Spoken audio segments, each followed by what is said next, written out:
Thank you. No one's here. We'll come back to her. Tiana Burton.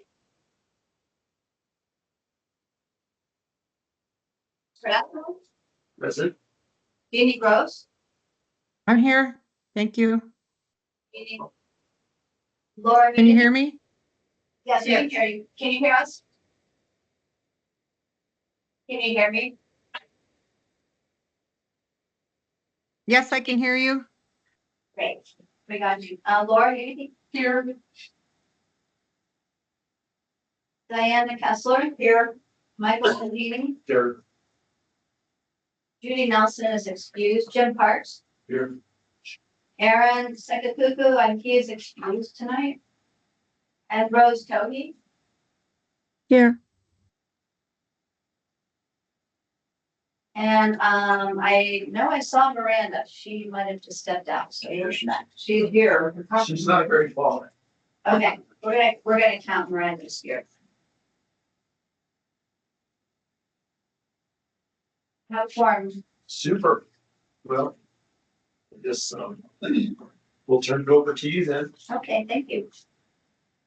So this is our agenda for tonight, and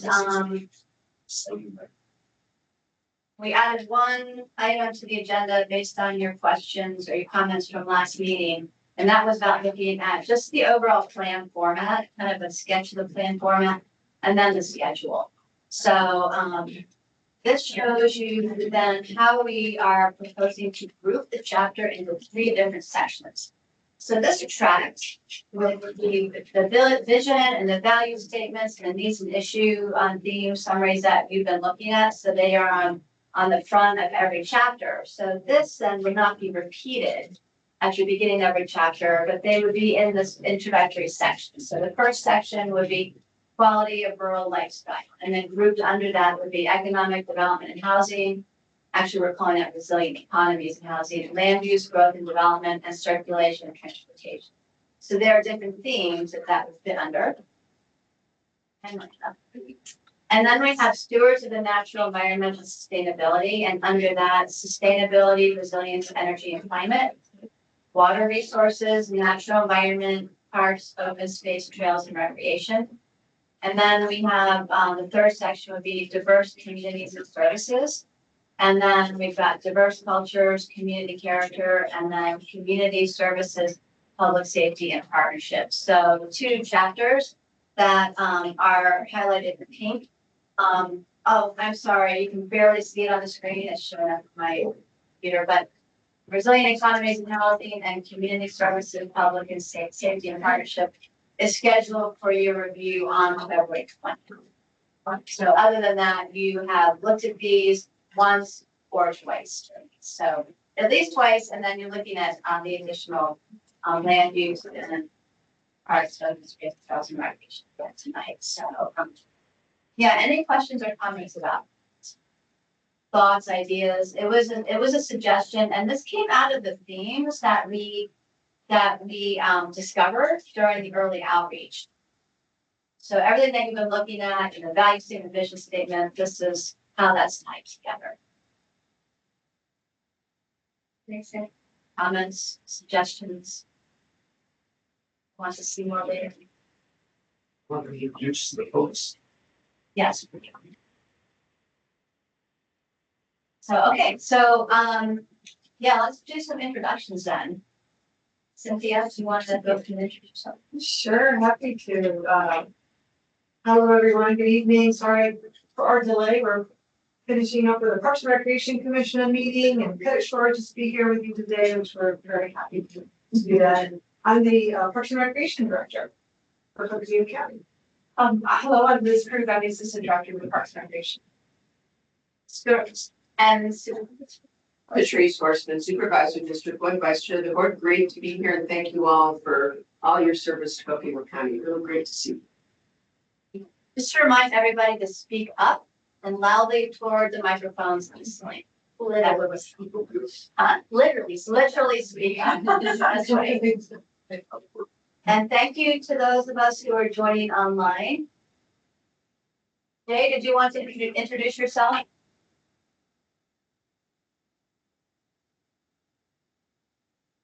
You're muted, Jack. Hey, Jess, you go then. Right, so that's on my Evening, Jess McNeely, Planning and Zoning Manager, Assistant Director of the Community Development Department.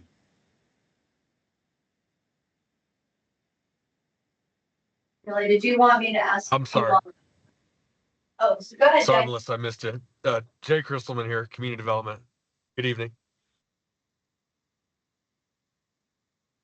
And then we've got Loris Rouse. She is our consultant helping us in the background, do many things, including taking notes for these meetings. And then Eric, did you want to introduce yourself real quick? Sure. My name is Eric Stanfield. I'm from the Navajo Nation Heritage and Historic Preservation Department. Thanks for joining us. I think we have everybody. There's Jeannie and yeah, okay. So we're ready to move on then. So the first item, going back to our agenda, is to review the revised chapter. We're leading with parks, open space, trails, and recreation. So I'm going to go ahead and get out of the PowerPoint and bring up that chapter and review your comments.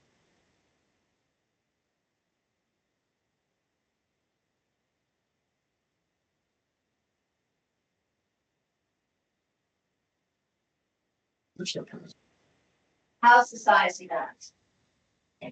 Okay. Okay, so your first comment was about changing, updating the value statement. And so these have all been updated with the latest version and then your requested changes. This is page 1. I'll just go through these and then if you all have any comments or questions, please just stop me. There was a comment in the chat and I just wanted to document that about adding, educating and mobilizing audiences to take action to confront the climate crisis. So that was something we did not update this theme. That is addressed in quite a few other places. So that was something though that we did not specifically add to the document, but I wanted to draw to your attention that that was a comment that was put in the chat last time. And then going on down to page 2, I wanted to mention that there's a number here. See, well, somehow like with the 10.1 million visitors is a number we're confirming. We haven't seen an actual total number of visitors to the county. Instead, what we see are 5 million visitors to Grand Canyon National Park, a certain other number of million visitors to Grand Canyon Recreation. So they vary. So we're still confirming the total number of this number of tourists. So that's just something that we need to follow on. Does anybody have any comments that or a source for that statistic? We've been working with our economic development director to try and narrow this down. So yeah. And so I don't think we can simply add up all the visitors to each park because probably not accurate. So would it be more accurate to say 10.1 million visits to, because undoubtedly, you know, if I go to Grand Canyon twice during the year, I suspect that shows up as 2 visitors. It's really just me. So maybe it's more accurate.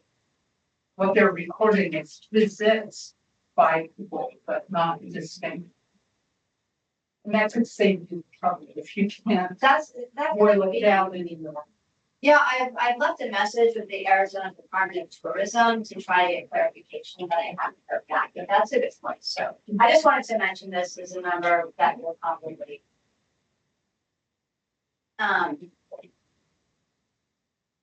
and then just scrolling down, so the comments will show up on the right, and they're also in your copy here.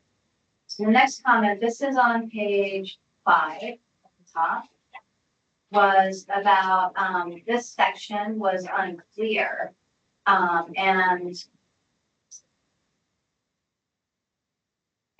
it was about the text here where we were talking about sorry, I go back up, the section on open space and public lands.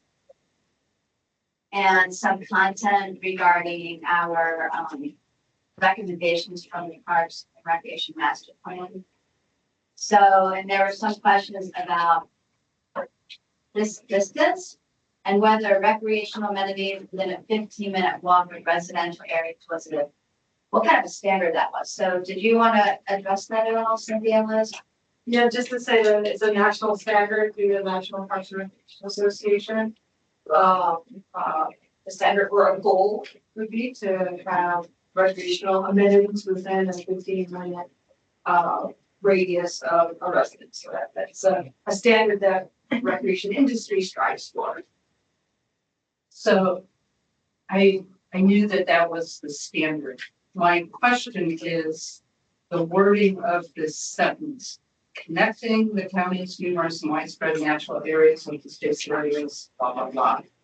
Fulfills the 2019 Coconino County Parks and Rec Master Plan recommendations and fulfills national standards of providing recreational activities. It doesn't say connecting all those things would fulfill.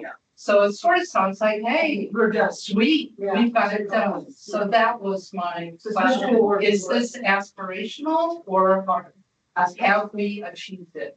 So I think it's important for that. Yes, clarify. Okay, so what, the word, yes, I think that's the missing word. Yes. thank you for that, Laura.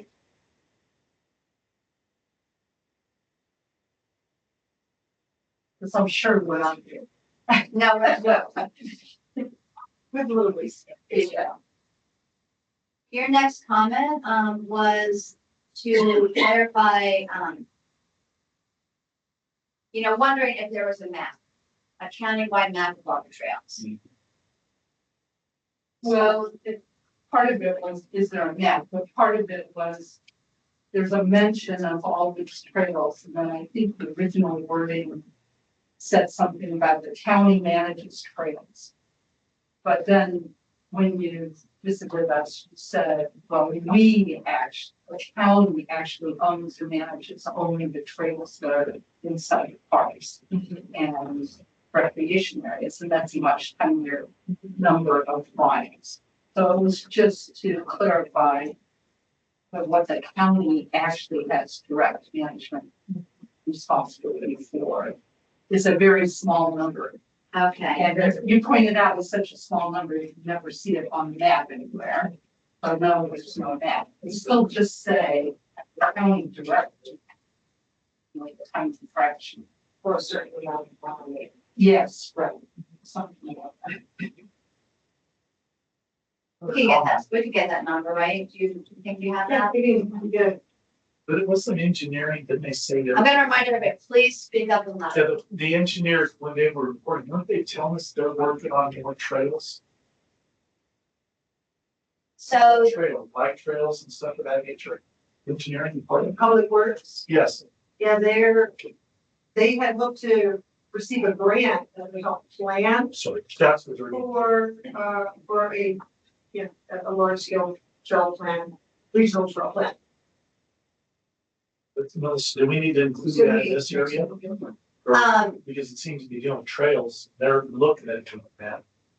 I mean, the grant was not awarded, but I Oh, suspect it's still an aspiration. it is, and it's in the circulation transportation section, because that was really a countywide multimodal trail system was what the grant application was for, and I know they're still going to pursue that. That planning with other funding sources.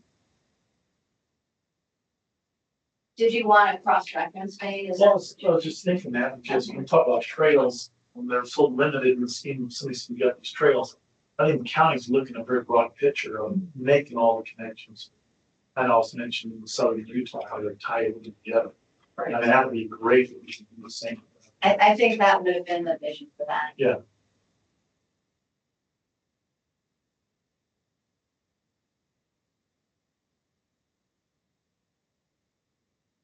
Okay, so, we'll add some numbers, add some cross references then to what's going on, with public works and that, multimodal trail cleaning effort. The next comment was about the Great Western Trail. And you all had quite a bit of discussion about that being a motorized trail and not being appropriate for ranch land. So we've modified this text and, tried to make it clear that, motorized trails are not compatible with ranching uses, so it should be really carefully thought out where those are actually supported in the county. And the point also was is that the Great Western Trail dead ends, so to speak, at Babbitt's. It doesn't just keep going through on that road that the mapping apps put on the poles and stuff saying here's how the Great Western Trail goes through the COR and then on up through the Cotton or however it goes across. And anyway, so it was mostly just to not infer that it does go through that country. Did you need an edit maybe to that? Well, I don't.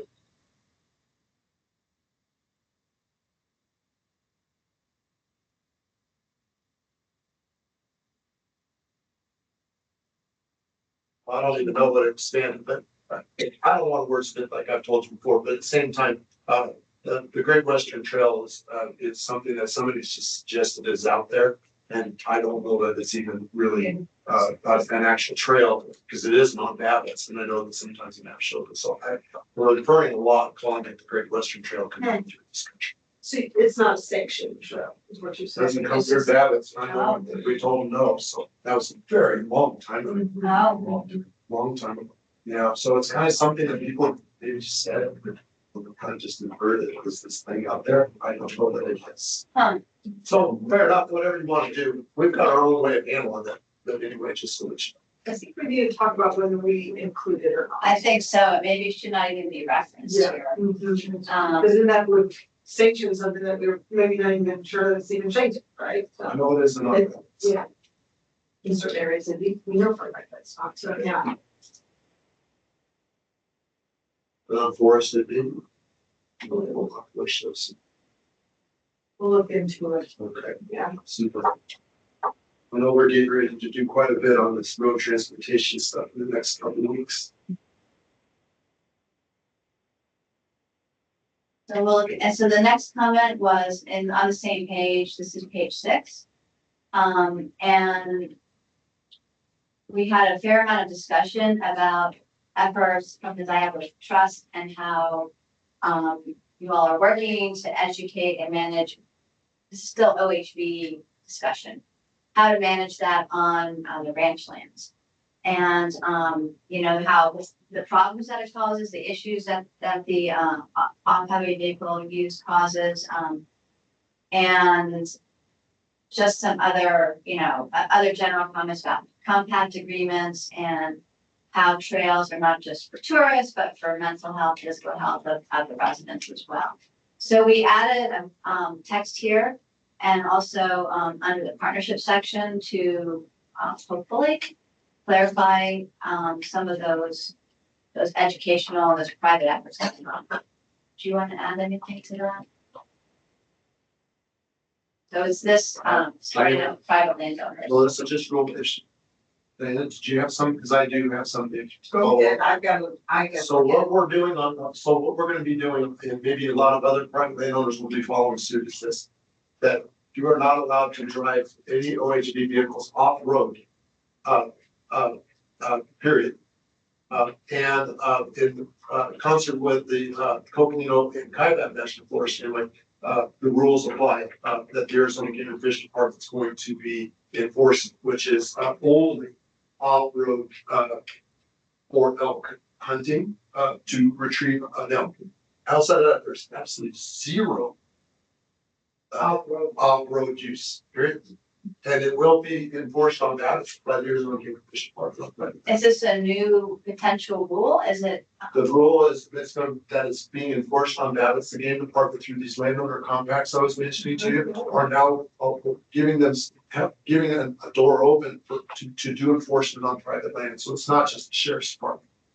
But what we're largely doing is just pairing up with what are the laws, let's say, for example, on Coconino National Forest or Kaibat, or an Arizona Game and Fish law. So we're just kind of putting them all together, but they will be enforcing those laws on that. And in this particular case, you are not allowed to be off road unless it's retrieval without, period. Doesn't matter what vehicle you have. That's a long standing. Yeah. Law. On forest and not for game and fish. Game and fish would allow you to go get deer, antelope, any wildlife up until recently. But the point is that the Forest Service, that's their rules, is only them. And now there may be Tonto National Forest allow some, Coconino, Kaibat, and these private state lands, northern Arizona, can be all of that one thing, so it's only for adventure. It's the same thing with firewood. Yeah, kind of. Yeah, yes, they have a little bit of a different law for that, but yes, it's right with 30 feet or something off the road. That's all right. Not Can't carrying. get your trailer off. Doggone alligator Juniper safe now. Most favorite wood. So, did It's you, very exciting. so I take it then this needs some update, this paragraph? Because if this is something that is in place now that they're enforcing orders, are they still waiting for an agreement? Well, the agreement on ballots will be done. We have one in place, but this one will be included. I think in March, they go to the commission with it, but I think Donald Trust is already in effect. Who else has one? I don't know if Charles Hobies have it, but that's right, they have a compact. So there are these compacts in and around, and not everybody's expire at the same time or renew at the same time. So we're just in a place now where we get to update ours. And so largely what my saying here is that there are laws that are in place that direct OHV users and that the county supports those laws. Yeah, that's the way to do it. So I can see an elaboration to that first sentence versus private landowners such as the Alamo Trust some have gone to the effort of education, and others have gone to the effort of establishing laws or rules that prohibit it. Yep. So I think we just expand on that sentence there and it might get to your point, I think. Well, each speak of compact, I think the compact agreement, which is enforced by the game and fish, the ranch gets to make the rules. You can make any rules you want. Yeah. And so it's the compact agreements that you're actually wanting to buy. Yes, because that affects the private land in the ranch. Correctly. Cindy, you should look into these landowner compacts because they're very cool. Okay. With any, excuse me, with any law, Yeah. we're gonna have a law from the state of Arizona pretty soon about OHV's rewriting the whole thing. Yeah. And this is a copy of the bill. This doesn't have a number yet. I think Walt Blackman or Wendy Rogers, one of those folks is gonna introduce it. This is a Senate bill, so it's probably gonna be Wendy. But anyway, that's gonna take care of a lot of that. It is, yes. Yeah. Yeah, one of our rules that we know already is they have to have the registration sticker on that. Oh, vehicle. boy, and if they don't have it. If they don't have it, run them game out. and fish, they don't get them too. Game and fish is all work. We have an employee, Sheila is our sheriff. It's really. If they don't have the thing in the deal, you met the wrong person. Oh, yeah. But this is a really big deal for land use Okay. issues that are across Coconino County. Yeah, Yeah, I think it's it's a big Okay. technical. Well, thanks for that. So that was on that page 6. And then the next comment is on page 8.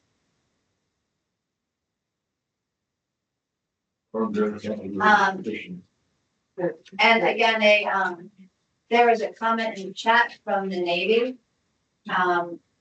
And it was a representative from the Naval Observatory who recommended including throughout this chapter that we consider dark sky consideration. Well, there's an entire section in our community character chapter that specifically addresses dark skies. So, and some very specific goals and policies about maintaining those. So we didn't change this because there's already something really specific in the diverse cultures community character chapter. And we do have our county dark sky ordinance, which is in place. It has just been, well, not just, but a couple of years ago, updated. Just on a side note, we did have the Flagstaff Dark Sky Coalition. They reviewed the goals and policies in the community character chapter, and you all have their comments. So they looked at it and they made their comments, and we were adding to it based on that, what they said. So we didn't add it throughout the whole plan. Just wanted to mention that to you because this was a comment in the chat. I want to throw one thing out on the dark skies that is, I've been on that board for a number of years. And, but I want to mention something when it comes to values. Values of dark skies, for example, are very dear to a lot of folks who live in northern Arizona for a lot of reasons. And I certainly enjoy them greatly. But it's really important that sometimes a value like that can also be a fear for somebody else. And what I'm seeing is that really what's tough about like saying, oh, we're gonna have dark skies everywhere. But somebody doesn't want to tell you they're afraid of the dark. And it's real. And a lot of people have it. And anyway, they want light. They want bright light. They want it all night long. It doesn't matter why. And anyway, and somehow that needs to be appreciated as well. Because you're telling somebody, I don't care that you have fear. This is what we value. Well, that sets you up for a pretty tough deal. So I just want to mention that in this particular case, that is an interesting sidebar to that particular value. And Bill, the intro section to the zoning ordinance, lighting section, the dark sky section, acknowledges the right balance for safety. And that's something we run into with transportation people all the time. So there's always here too. Yeah, yeah, for sure. Yeah. So the balance for people's concern for safety is certainly thought through. There's a lot of science that goes into that on what can be the right amount of light. Oh, I know. Yeah, I get to hear all the cool guys talk about it. So the next comment on the same page.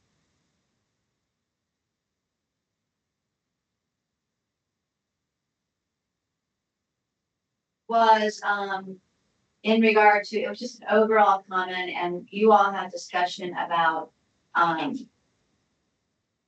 mentioning the need for partnerships with indigenous nations and the need to access ceremonial sites and provide property access to ceremonial sites, and wondering about adding a policy. And there's also suggestion about, possibly taking the opportunity to name or rename county parks or trails with indigenous names. So that's something that we were suggesting we look at in our diverse cultures community character chapter as a policy that would be appropriate there.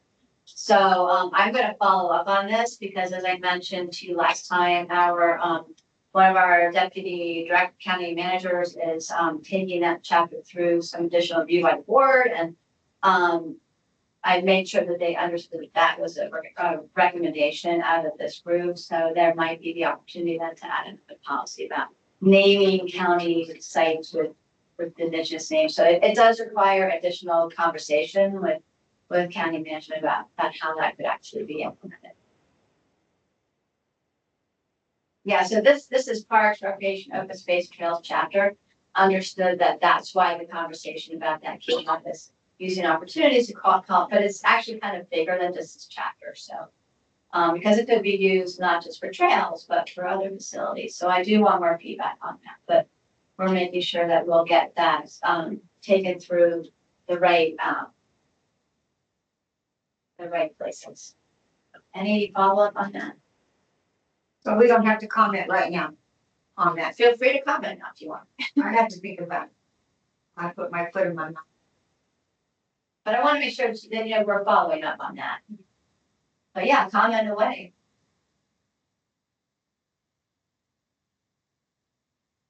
Or should I move on?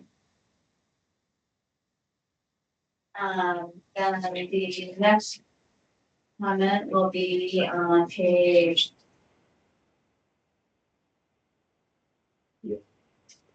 Page 12, we get down to the goals and policies now.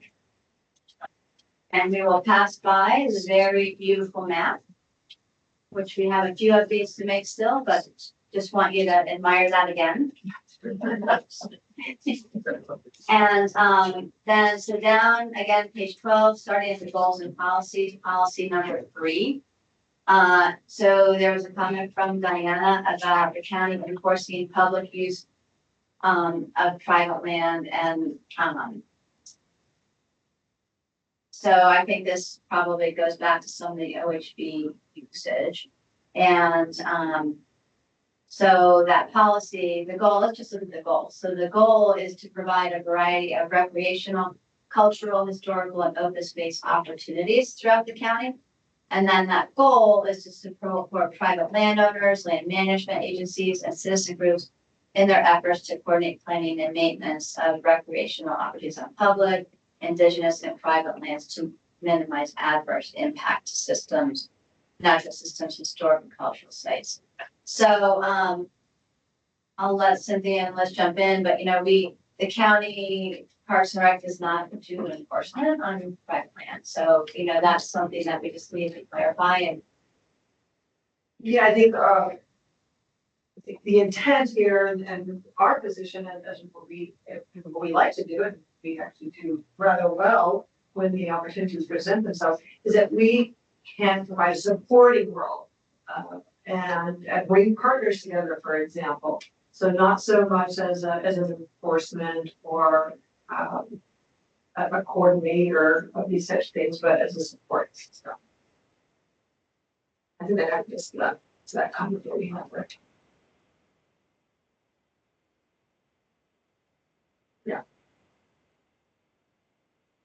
Liz, do you have anything that? No, I think that's, yeah, we don't enforce it, but we want to, if there's, like you were saying, Babbitt Ranches, like, if there's opportunities to educate the public about what they can or can't do on public, private land and public land as they recreate, we would like to help get that word out. So that's a support part of it. Support collaboration. Yeah. And that's why, yeah, I think that's how we envisioned it. so Diana, do you have any other comments about, because this was. I didn't print off this stuff. I should have. Did you get a copy of this? In email. Between my email and yours. Do you need a copy? No, that's okay. I think if they're only gonna coordinate, that's fine. If somebody comes to you and says, I want to put a trail in here, but I don't like it coming the other way, that is the intent. I'm so sorry. You want this copy? Okay, so we're on the same page now, that I'm just scrolling down. This is a comment addressing that goal number 2. Conserve and manage important ecologically sensitive and valuable areas to support the protection of public and private lands, preserve open space, wildlife, forage, and habitat, and that provide recreation, environmental value. And then Laura had a comment that the chapter needs more explanation of synergy and conflicts between wildlife corridors and trails. So I guess we wanted to follow up and ask the question. So we saw this being addressed in the text, and then how the policies support mitigating impacts. Was there something else that we missed that we need to tie together? I think I raised that. It's essentially the same point that Billy raised about we lay out all these values and our goal is to protect this and our policy is to preserve that and so on. And, you know, do we often enough acknowledge that not all of these things can be optimized at the same time? And that, there can be trade-offs. And that at some point you have to decide, is this gonna be a wildlife corridor? Is this gonna be a major recreational trail? It cannot be both effectively. So I do acknowledge you have a lot about work toward this while mitigating negative impacts on that. And maybe in this kind of document, you can't do any better than that. But I think Billy's point last time was that we shouldn't be naive about being able to achieve 100% in every one of these respects on every single project. It's just not possible. Yeah, and thanks for clarifying that, because we haven't looked at, there'd be a chapter, an introductory chapter about how to use this plan and how to implement the plan and how the goals and policies are applied. So I think that's a really good point, is to make it clear that we won't be able to meet every single goal and policy in here, but it is a balance, and looking where, I mean, ideally what we're looking at with this update is to identify any potential conflicts, figure out where there might be conflicts so that there aren't conflicts in the plan itself. And then with, understanding how we apply it. So that comes onto the, into the work that the planners do when we're looking at these. Thank you for bringing that up. But that's a very good reminder.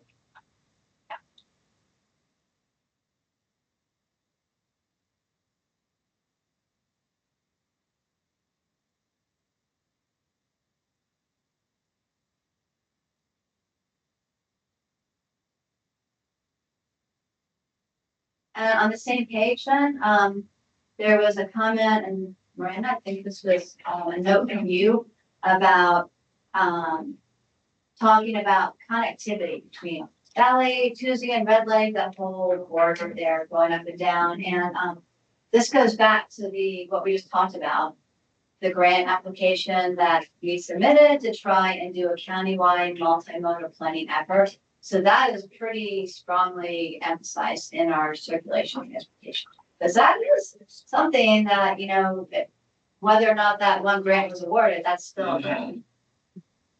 So I'm sorry that we have a new phone structure, and I can't find the phone calls. Anyway, we're working on that. That's why the calls are coming in.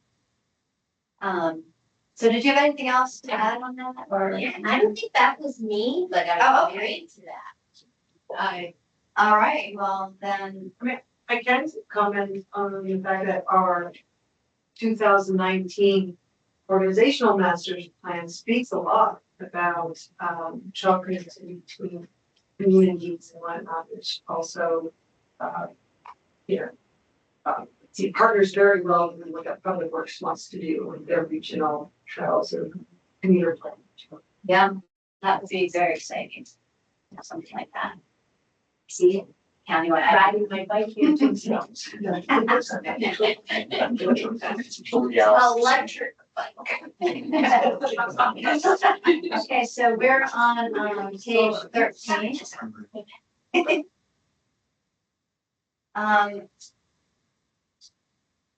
So page 13, policy PR 13.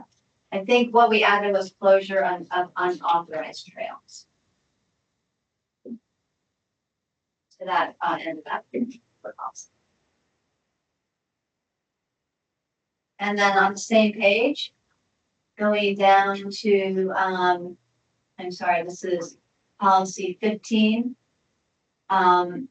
Again, this is a comment about adding names of native places, like on historical markers and, interpretive signage, things like that. And again, that's where we wanted additional feedback from leadership about how to do that on a countywide level with places and sites and buildings and such.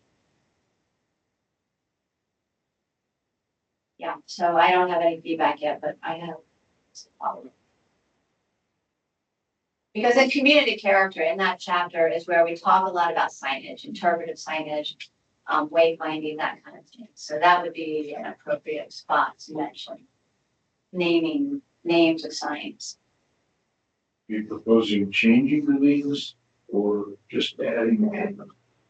Well, what we took from the meeting when you reviewed this was that there was discussion about including a policy to encourage that could occur when it was appropriate, when a new trail was established, or maybe a new building or interpretive signage, to think about using historical names, indigenous names, just to make it kind of an official policy of the county to wrap those into the naming of places.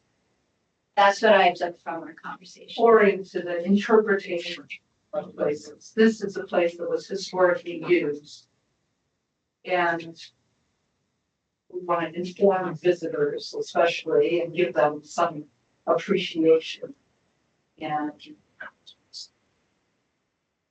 but I think, again, maybe it's that other chapter where those things fit. And it might be that we draft a policy and have to bring it back to you once we get feedback. Like, are you proposing like to create a historical marker first? I mean, that could be a way to do it, especially if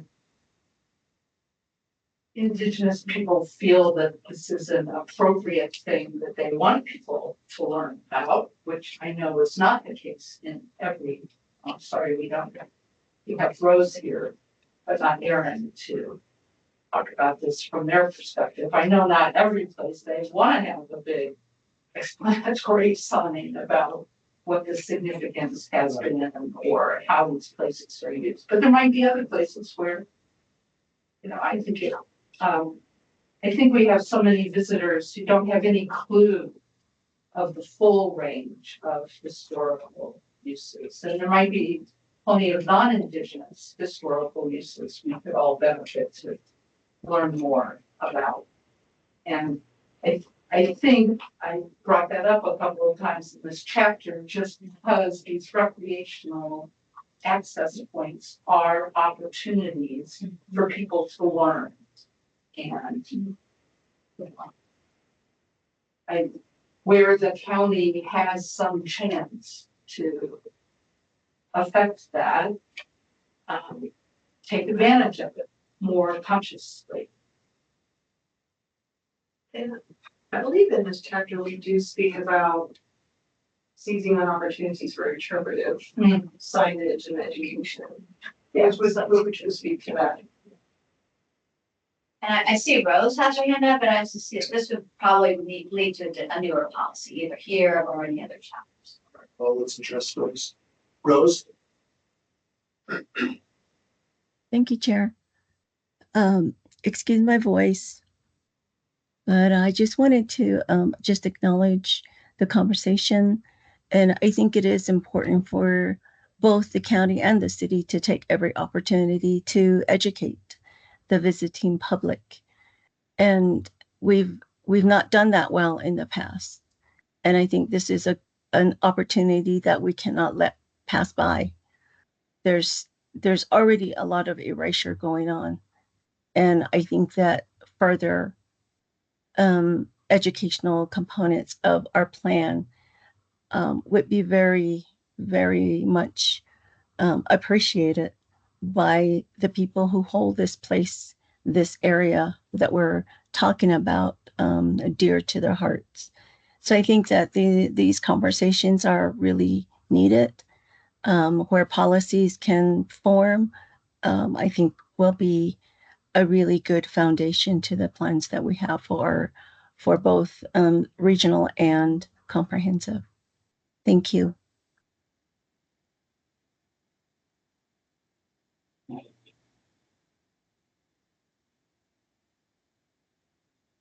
Any other thoughts?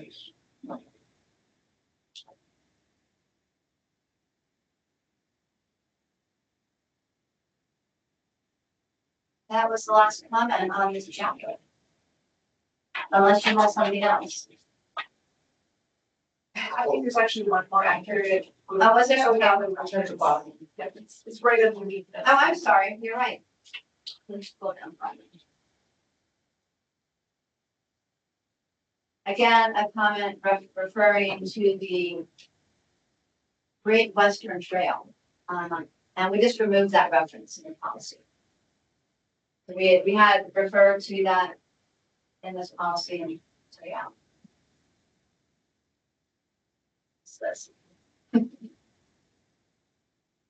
I need a lot more on this.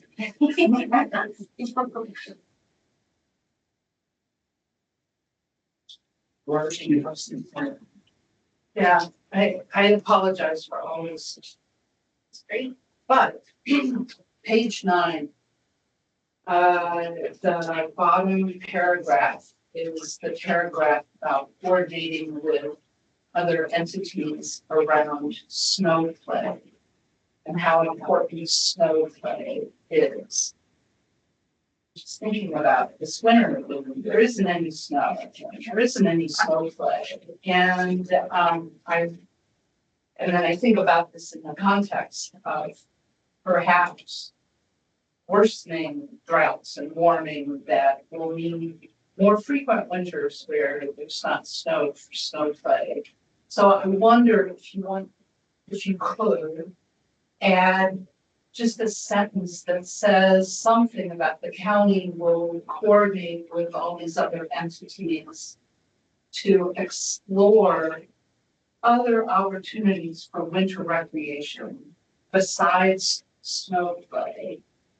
A, so that there's something to attract visitors when there isn't snow, and B, it could maybe relieve the congestion when there is snow, because people will be thinking of something else to do when they drive up to Flagstaff from the valley. So this, one of the points that we've made repeatedly is about being adaptable and creative and innovative. And don't just assume that everything's going to operate exactly the way it always has. So, this is a 20-year plan. Maybe there won't be any snowy winters in 20 years. It is conceivable. So, add something acknowledging that the county's looking ahead and thinking creatively about alternatives and snow play for winter visitors.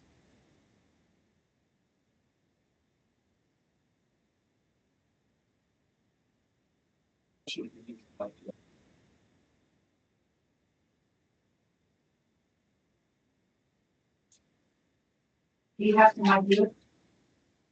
Oh, I mean, I can't. You have an idea? No. I understand there are ice rinks that they use instead of ice, it's rubber.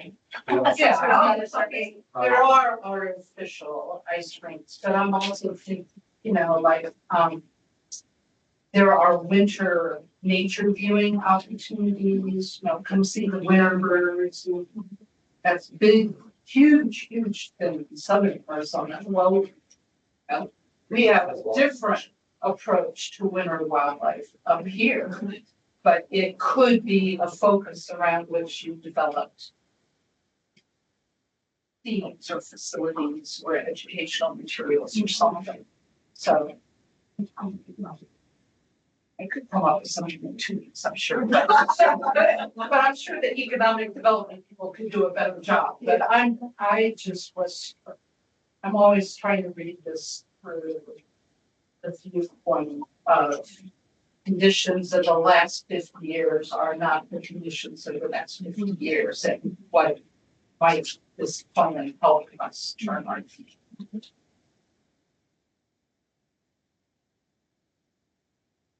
I have a question, just a clarification. For Cynthia, on page 9, it talks about North Pole experience and other public-private partnerships. I was wondering, where is the county fair and the Flagstaff Liberty falling from that way? That's every class is public-private partnership. The county fair, no. Rodeo. So we don't consider public-private partnerships. The county fair is something that, while we have a lot of partners that help make the county fair a reality, it's still something that the county produces. It comes out of our department. So we definitely view that differently. And the rodeo, we also do differently in that it's a one-off event. We go through our special event, our special event, permitting process. So they're more of a permittee than they are a public-private partner. Mostly our public-private partners are there for a long term, right? They're occupying space for a longer period of time. And it's quite a different arrangement than the special event permittee or a program that we produce. Okay. That helpful. Rose, remember, she also asked us to have it at the Navajo Fair. Yeah. If you want to do that, so that might be all under the partnership side. I thought we did. The Navajo way and. Yeah, we it's want the to Navajo be- Nation. their Western fair. Yeah, she asked that that be. Okay. Can you tell, I'm sorry, let me remove this stuff. Yeah, it was something about, there's only a handful of things in the county that attract a lot of visitors and who had to come there. Rodeos, just as gathering that, because there's. I'm sorry, so I wasn't quite hearing everybody. Do we need to add something? Rose, can I ask Rose?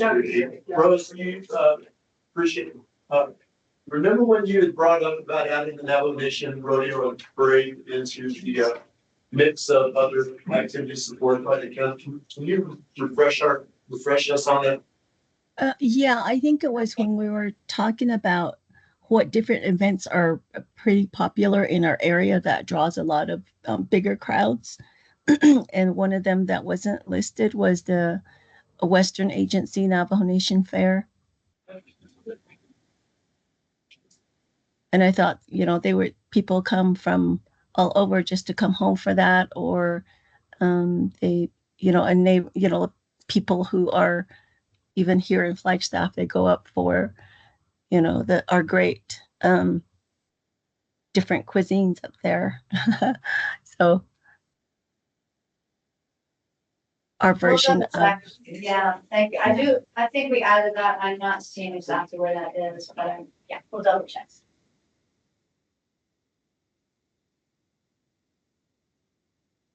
Are there comments on anything?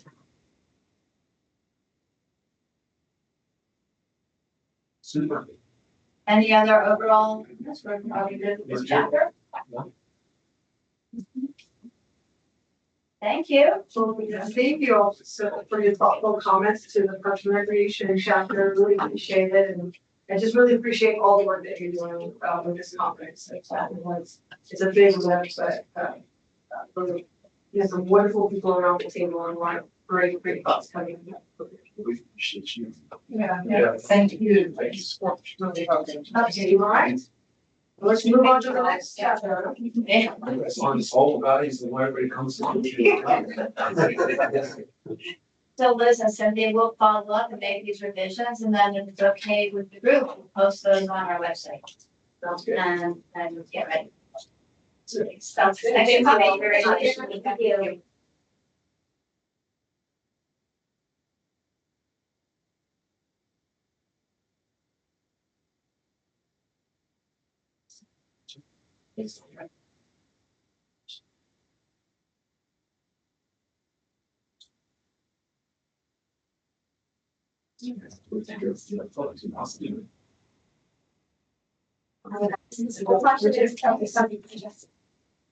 Actually, the county had to help practice remove it. Thank you. Would it work for them? No. I think it would. Well, no, but. That, Rogers late or something. it might take a bunch of, take the problems off of us, but then they have to get it done. Do you want to jump into land use? Let's jump in the winds. Jump into land use. Miranda just says that. She'll be right back. Did you need a copy of something? So we're on the first page. Again, this is on the summarized vision statement themes. And there's a comment to capitalize indigenous throughout and add business to ceremonial sites. I did see that the vision statement wasn't the most recent one. So what you have in here now is the most recent updated vision statement. And so that got replaced with that. So, we are, conscious of capitalizing indigenous throughout the entire document. And, visits to ceremonial sites is talked about in, again, the diverse cultures, community character chapter. So, I wanted to bring that up here. Any thoughts on this as it's written? I couldn't find where, in this comment part over here, it says remove and keep animals, and I couldn't find where that was. So we didn't add that because that was getting really specific and because what you saw earlier was the older vision statement. This is the one that has been most recently updated. So I didn't add anything to this because it was the wrong one that's in the document. But because this is a pretty bigger vision statement and that was getting very specific. But if that's something that the group feels is important to discuss, then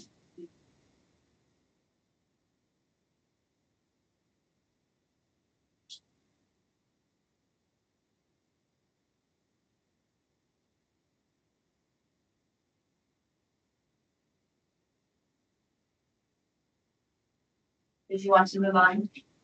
See if anybody has a thought. Rose, you have any thoughts before we move on here?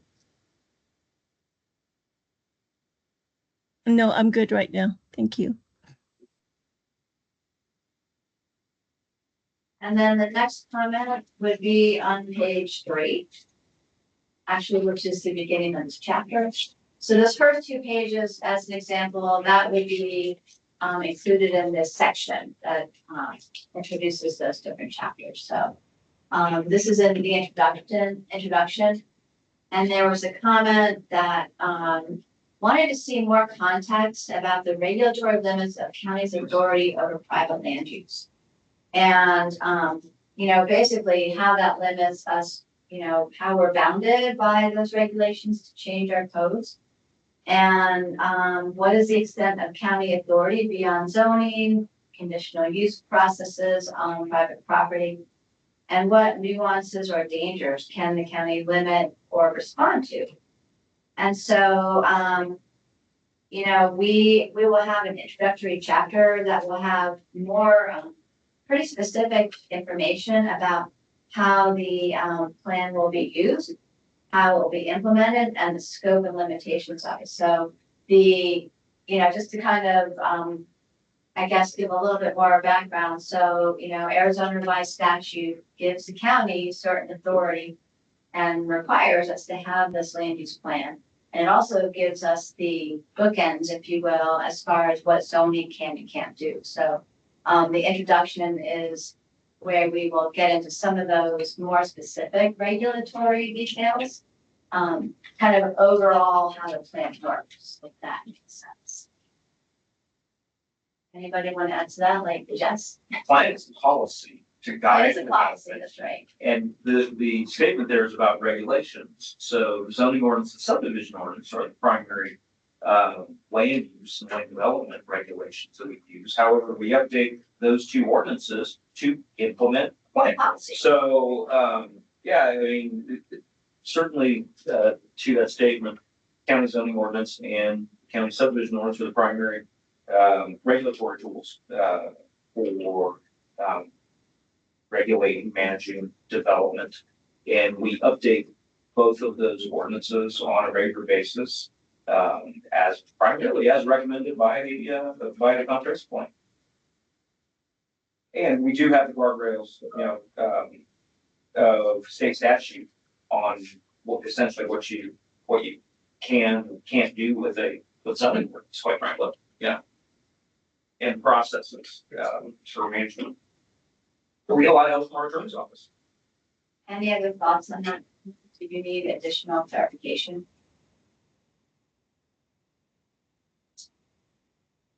So the next same page, there was a comment under issues about mentioning that taxes from new development benefits the county. And I wanted to point out that we have a section, it's at the end of this chapter, and it is actually on page 26, and that is entitled Paying for Growth and Development.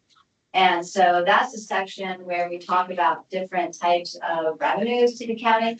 And just wonder if clarification was more needed to that section, which we'll get to at the end.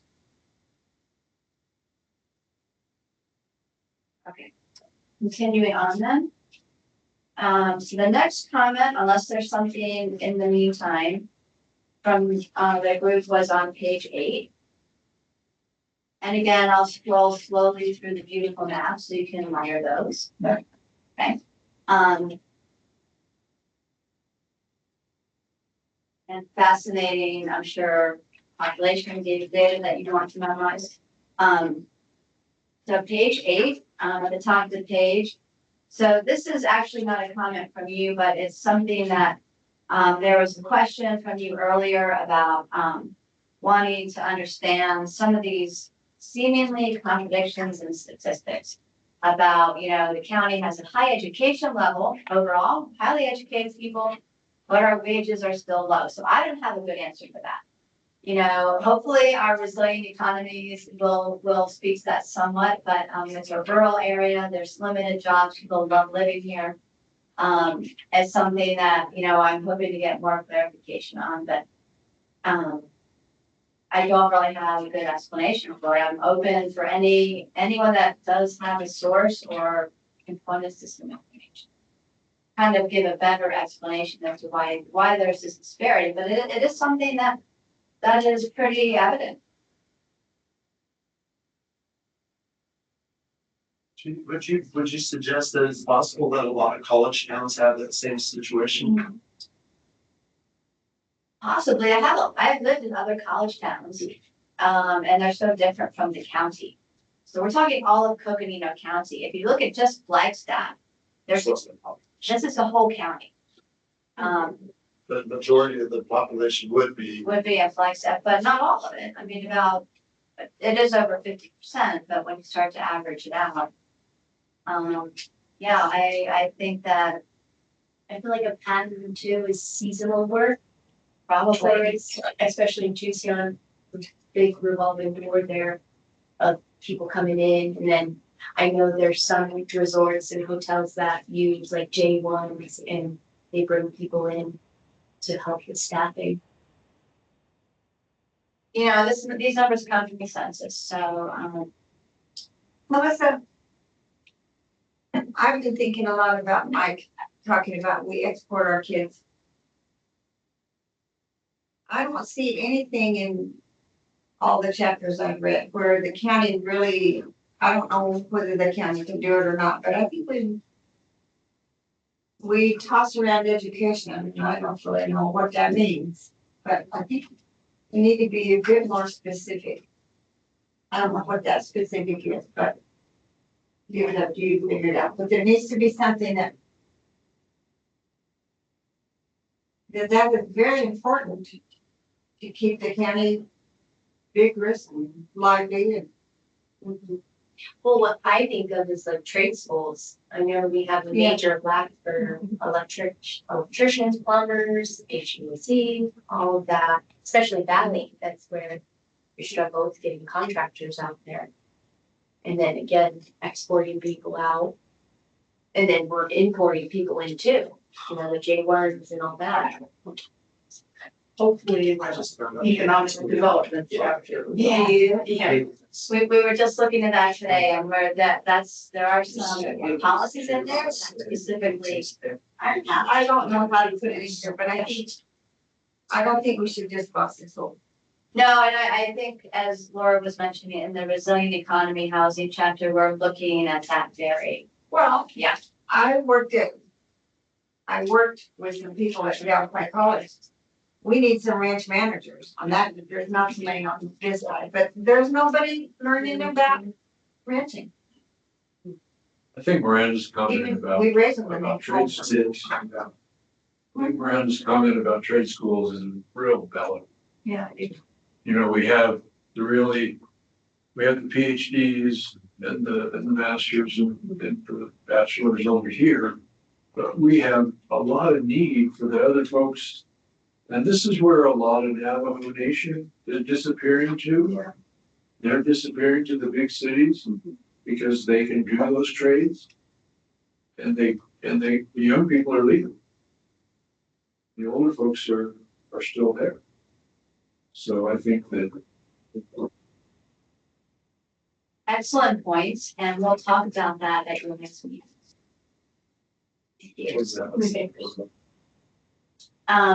Okay, so then the next comment, let's see. On page 10. Another map to look at. And then, so on page 10 at the top. Okay, this was, I think, a comment from Miranda about talking about property abandonment as an issue in Valley. And we just wanted to make a note that we're updating those community assessment reports. And we did one for Valley. We'll add that specifically for the Valley area. Because then that can be used as a jumping point for the next time the area plan is updated. I did wonder if later in this chapter, you have a paragraph, I think, about paper subdivisions. Yeah. And I wondered if that would be a place to add. I mean, I'm assuming that's where a lot of this issue arises. In the subdivisions. Subdivisions buy your acres in paradise and then it's never developed and then people have to walk away from their investment. Is that the sort of thing that's going on in Well, Valley? I would say it's already been subdivided into the 8,000 parcels that it is. I think it's individual people going out there, living off grid, essentially realizing it's hard, can't do it, financially can't make it, and then they just and repeat. The term, sorry. No. I think the term paper subdivision is one that was used in some previous, maybe in the previous comp plan. Well, we have it in here too. Yeah, and that's, I think we could come up with a better term. Because in fact, the Grand Canyon subdivision valley, that would be the one in our county that we end up dealing with the most as community development department, in that there are 7,800, not quite 8,000.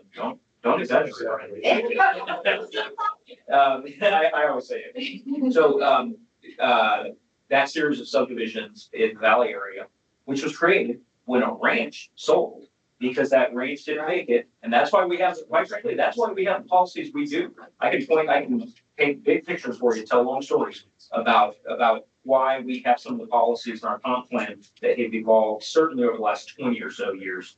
But going back to what have we experienced with some of these subdivisions? So in the case of several of our subdivisions, in the Valley Grand Canyon subdivision being the largest and the most impactful, the subdivision was approved starting in 1969 into the early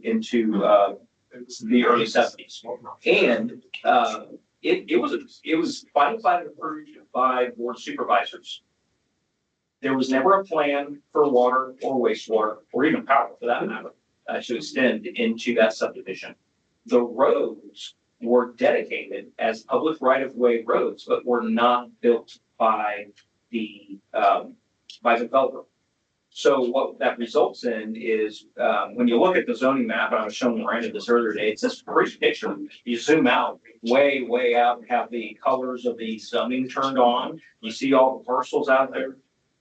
When you zoom in on it, you see that where the roads run through much of the Grand Canyon subdivision, there's juniper trees in the middle of where there's supposed to be a road. The roads never got built. So in some places that is public right of way. Someone can, on their own dime, improve that road to their parcel to their lot, so they can build. We have this whole way of how we deal with it within our department, from planning and zoning review to engineering permits to building permit review, on how we deal with this situation. But it's tough. It's really tough. And what I would tell you is that the term paper subdivision is going to mean different things to different people.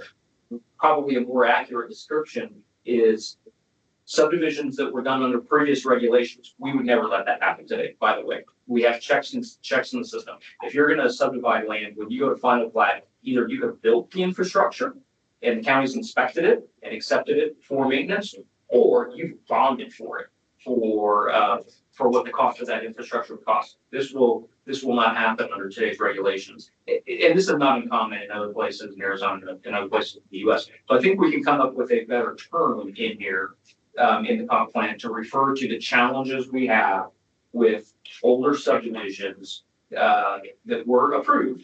The lots exist, they're legal lots, people buy and sell them. Can someone get bought, sold on Craigslist or And Facebook then I think Marketplace? to jump ahead to the comment though, in that section, there is a discussion in here about paper subdivisions that have never been developed, which is different than what's going on with the abandonment Right. issues in Valley, and we don't know, we haven't We don't have analyzed. any of those. We, there may be some, we Yeah. just don't know which one, there, I think I have seen some small, like, almost ghost subdivisions, Yeah. that's not an official term anyway. But they have not been developed, I've seen, yeah, there are places in the That- county that. Quite frankly, that hasn't been an issue. So we know what problems challenge the county, and that particular one Yeah, we don't know. hasn't been an issue. But the subdivisions where the infrastructure, particularly the roads, were never built out is an issue. So I think we can describe those as older subdivisions that were platted, lots have been sold. However, the infrastructure and particularly the roads were never built. So just to get back, I wanted to mention that your specific comment about what's happening in Valley with property abandonment, we will note in our community center. Yeah. Just to clarify, what is a paper subdivision?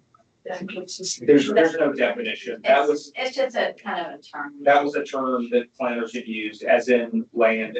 I think some people refer to the Grand Canyon subdivision as a paper subdivision See, in the areas where the but the way road. we talk about it here is it's a subdivision that was platted a long time ago, not the current standards, that has never been developed. It never got a public report done. Well, it might be a public report, but no one has built on it. Yeah, and there are big portions of the Grand Canyon subdivision that would fit that description because the roads never got built. The lots were sold and the roads were never built. Yeah. Same thing occurred in Alpine Ranch was out there. Mhm. Joe Gelb That might be died, section and left 20. the rest to the bank. They subdivided it. And they never even, provided for, access or, people have, they fight each other all the time because they don't have access across the other people's land. And we could talk about that pretty extensively in this chapter, that those access issues are very problematic. Yeah, Well, and those weren't subdivisions, those are land splits. So today's standards would require them to create an easement every time you do one of those land splits, so at least there's a legal access, that maybe that easement more than likely hasn't been built with a road, but today's standards would require that you have easements to access. I'm gonna keep us moving on, because it is quarter Well, after. and real quick about the abandonment, I don't think it's just in Valley experiencing this. I think it's a lot of rural communities. Thank you for That's that like clarification. Ashford. Yeah. Oh, good. Yeah.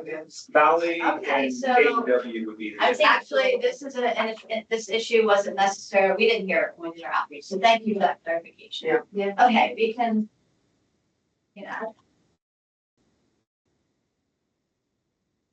thank you.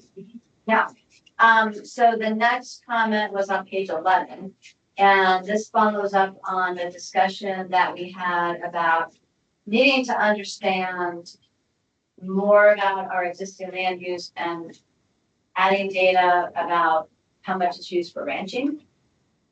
So we did get information, I brought the map here,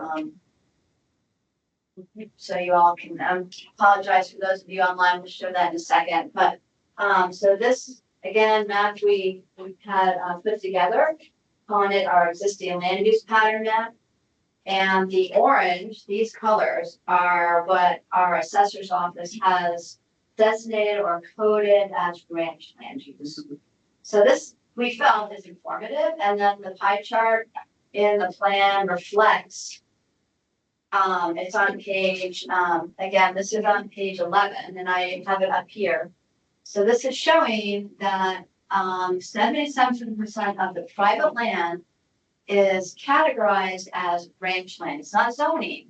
It's based on the assessor's office and their land use, or rather their use code for it. And then the 33% remaining, 23% remaining is anything other than rangeland. So that would be residential, commercial, et cetera. So remember, we created this by essentially taking our existing zoning designations, combining them and matching what our comprehensive plan has designated as land use categories, so they all match. But this shows you then this kind of buff color here is called tribal land on the map. And I'm gonna put the map on the screen for people who are remote. It's right here. And I'm sorry that it might be better on when you're remote, but this color from the projector is not good. So the green then is public lands, this is a combination of Forest Service, Park Service, et cetera. And then what's really interesting then is the yellow is residential, okay? Okay, good. Rose says she's- I see it pretty well. The red, and this is when in the document, we have to zoom into what we call employment centers, where you can actually see the nodes or the spots that have commercial, essentially commercial industrial. And then, again, the orange is the ranch.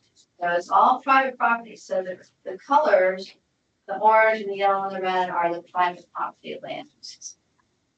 The rest of it is not county jurisdiction. So that was, we were excited that we were able to get that information and add it to this. And then just to kind of scroll through and see some of these other zoomed in maps, if you will. So looking at the 89 corridor, we know in Gray Mountain and Cameron, there are some what we call employment centers because there's commercial zoning there. In Greenhaven, here's Greenhaven, there's commercial zoning there, etc. So yeah, going back to the comment then, we added the data, there's a goal and a policy about conserving rangeland, so I just wanted to follow through on that. Are there any questions or do you want to follow up comments to us?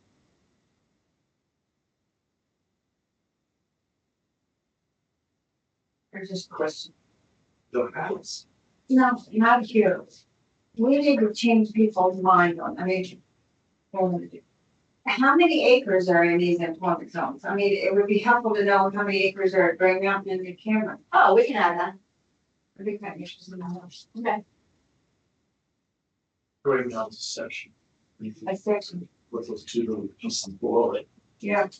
Probably It is a 800 section. acres. It's about 800 acres right there. What are they doing out there? I mean, It was a hotel and, well, that's a little gas station still there, okay, but a hotel and restaurant and.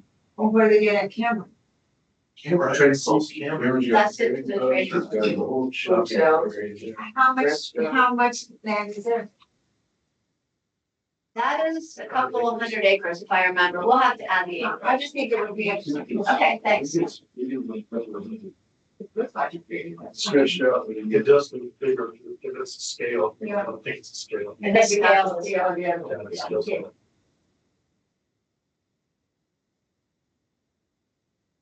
Okay, so then the next comment. Actually, I'm gonna pause on page 15. We're still working on this graphic, but we're trying to show relationship between plans, codes, other influences. This is something we'll continue to work on. So then following up on, so go to page 16 because I wanted to show you something that we just added. So we needed to add some more clarity to this portion that talks about the rural area boundaries. So without going into too much history, the Flagstaff Regional Land Use Plan had identified rural road boundaries for county areas within the Flagstaff region. So those have been carried through to, subsequent regional plans. Because the county doesn't have a future land use map, we don't have a map with those boundaries on it. But we have text which describes how those are used and what they mean. You know, and realistically, a rural growth boundary for the county just shows, you know, the nexus between private land and most likely forest land or other.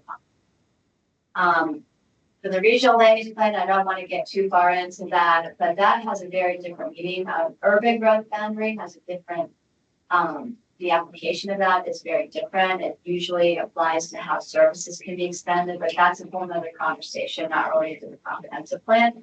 But remember, we do look at the Flagstaff regional plan as an amendment to the comprehensive plan. So when that comes up for consideration, that's something we'll be talking about. So this was some additional clarity because 5 of the county area plans have currently a rural growth boundary identified. So that wasn't a comment from you, but it's something that we realized needed some clarity, and there's something else down below. Doesn't the state land department have rural plans around cities? They do in Phoenix. I thought they did appear to. I have They say they have at a certain population, then the state land is allowed to sell some more. So they have their criteria for when they'll look at selling. But you don't have to look at that. I mean, isn't that part, wouldn't that play into this rural boundary? It plays into the Flagstaff regional plan because anytime that gets applied within our county, it's gonna fall within the Flagstaff regional plan area. Talking about specifically state. Right, specifically trust lands and where the state trust land sales have taken place, have all taken place. The only time it meets that threshold that you're talking about of having a adjacent population, has been if it's within the Flagstaff regional plan. And really, that's typically been both the vast majority of that population, majority of that population would be in the city. And when those state lands get sold, then that land gets annexed into the city for development under the Flagstaff plan. But it's based on population. Mm-hmm. Yeah. Like has something to offer me. No, one thing is that I should have brought it months ago. As far as the county, being supported for enterprise zones, opportunity zones. I know most of the lands in the county are out of jurisdiction of all the reservation lands are automatically put into the opportunity enterprise zones. But the private land is most time they're trying to look to the staff, you guys, to identify it. And I think we should have something in it that we should have a handout when we talk about exporting kids. You don't have the proper locations you want. And I'm not going to pick on Camp Verde plus or minus. Camp Verde came in there when they had the last round of opportunity zones. Somebody in there had leadership because they went in there and boom, they established this. They fit, the demographics, economics, and all that was on the negative side.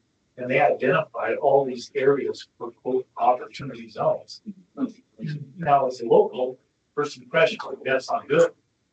Because the money's going to come in, it's going to come in from Chicago, New York, with the idea it's going to flood in there because they have an opportunity zone. Sorry, not just something. No, but just the website opportunity zones, it's economic development zones, enterprise zones. Those are the kind of buzzwords they change depending on which president they adopted. One doesn't want to use the other guy's language, they can't use language. I don't mean to be politically, it just seemed like, come on, guys, let's remove the language we all understand.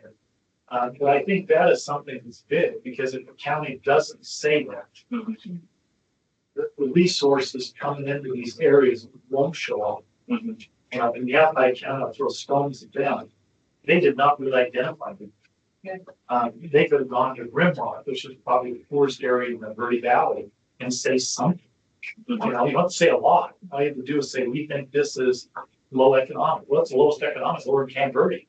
And yet it was never designated. You look at it, well, it's mining the store, And when they come in with those type of rules, you're gonna see another round of it. I'd say in the next 5 to 6 years, you'll see another round.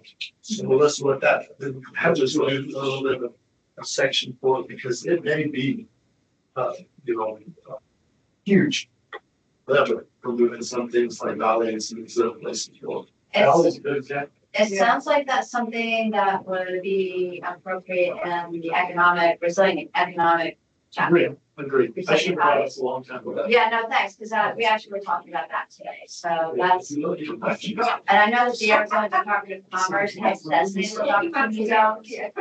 I think the old version of the comp plan economic development chapter probably addressed those. Well, it was recent, because I remember when we did the Belmont area plan, the Arizona Department of Commerce had just designated certain census tracts as opportunity zones based on income and all that sort of criteria, so they're met. But they're looking for local government to say that. Just To designate that, yeah. but the Okay, state thanks, said yeah. that New York's not gonna flood in, because it's gotta go through the local jurisdiction. Because what it does, I believe it gives a property owner certain tax credits. It's the investors bringing the money. Okay, yeah, so, The current owners don't get it, it's the guy bringing this money. okay. It's the money. Well, but then going to maybe a separate chapter, maybe it can be at least referred to in land use as well, just to kind of keep it on folks' minds moving forward. It's really going to be a big deal over the next 4 years. Okay, Melissa, they shouldn't have offered this because I'm gonna say this. If the county wants open space, you're going to have ranching zones and you're gonna support it some way. You're going to have to do that, or it's all gonna be like valley. You will not have any ranching, you'll have foresters, and that'll be it. I really mean that. So expand on that idea. I don't know that we can do it right now in here, but I think we need to be thinking about that. There will be no ranches. There will be none, maybe that, or the rest of us So, I mean, we don't know what will happen over will be time. gone. Because nobody supports that production and that open space. And we will be covered up. I'll tell you right now, we bought my brother out, gave him 370 acres, so we didn't have enough. He's got a patent right in the middle of our homestead, and we can't do anything about it. That is not, that's a death knell.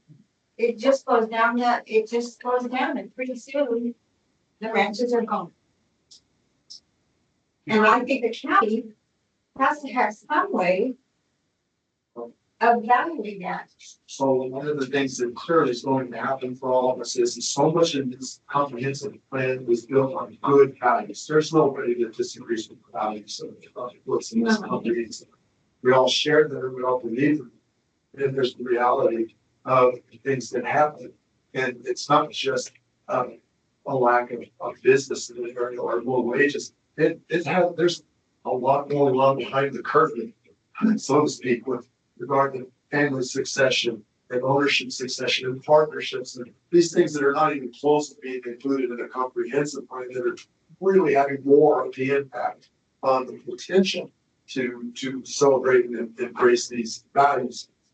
When it comes to conservation, for example, people want open space, they want dark sky, they want wildlife corridors, they want all these things.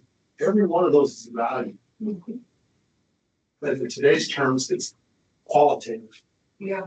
Right? Then we try to hire consultants to go out and make a quantitative data set based on it. And then it comes in as, well, there's just like 50 programs to go through this one corridor, right? You know, but there's 200. Oh my gosh, what are we do? So it stops.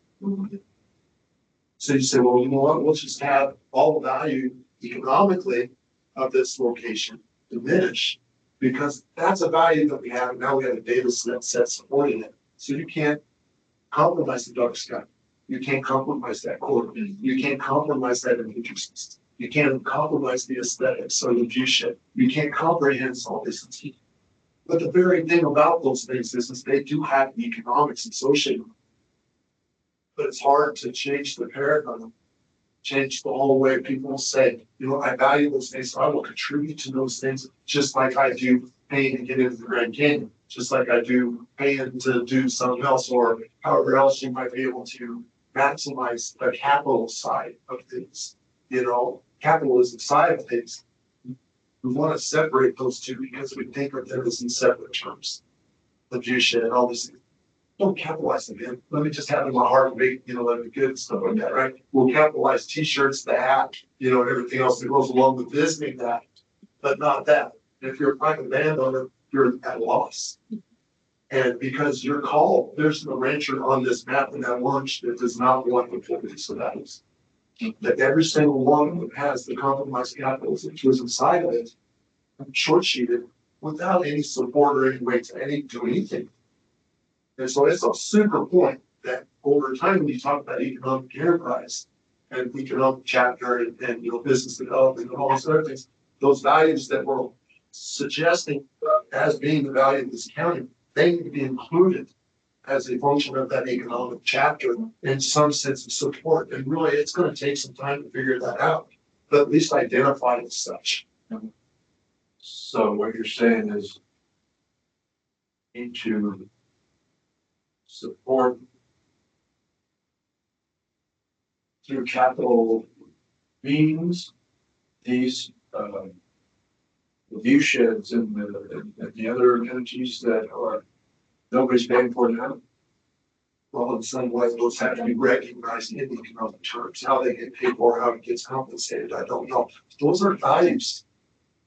Right, we're saying those are values. So we're going to compensate through economic means for them. Something. What about, I understand, I don't know if this is even true, but I heard that on the Hopi Ranch down there south of the highway, they have already turned the private lands into fee or reservation lands from fee simple. Now they're working on getting a hold of the state. State's real close. Things I think is pretty well Yeah, done. that's pretty much. And it would be recommended. So that will remove that basically from any economic. Yeah, but you know what? I think it's already removed off of there. Isn't that the Marching Bar and Flying In? Down above it, right? That's not the Heart Range. Above Heart Ranch is the next one up.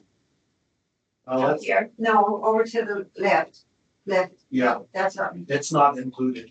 And so this is showing as, Reservation. so that, yeah, if you look closer, that buff color is showing as indigenous. It's tribal.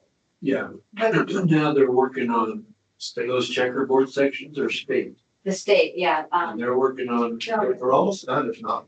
what Debbie says they're done. I think it's done.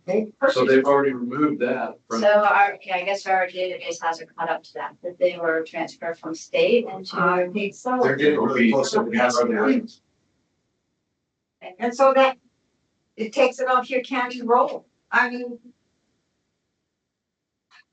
Well, this is, but just to define it, knowledge, because over 20 years, ranchers, landowners are going to start looking at how to do these things. There will be people trying to help as well. I mean, Adams right now is collecting information on our own regarding eagles. So why would you be doing that?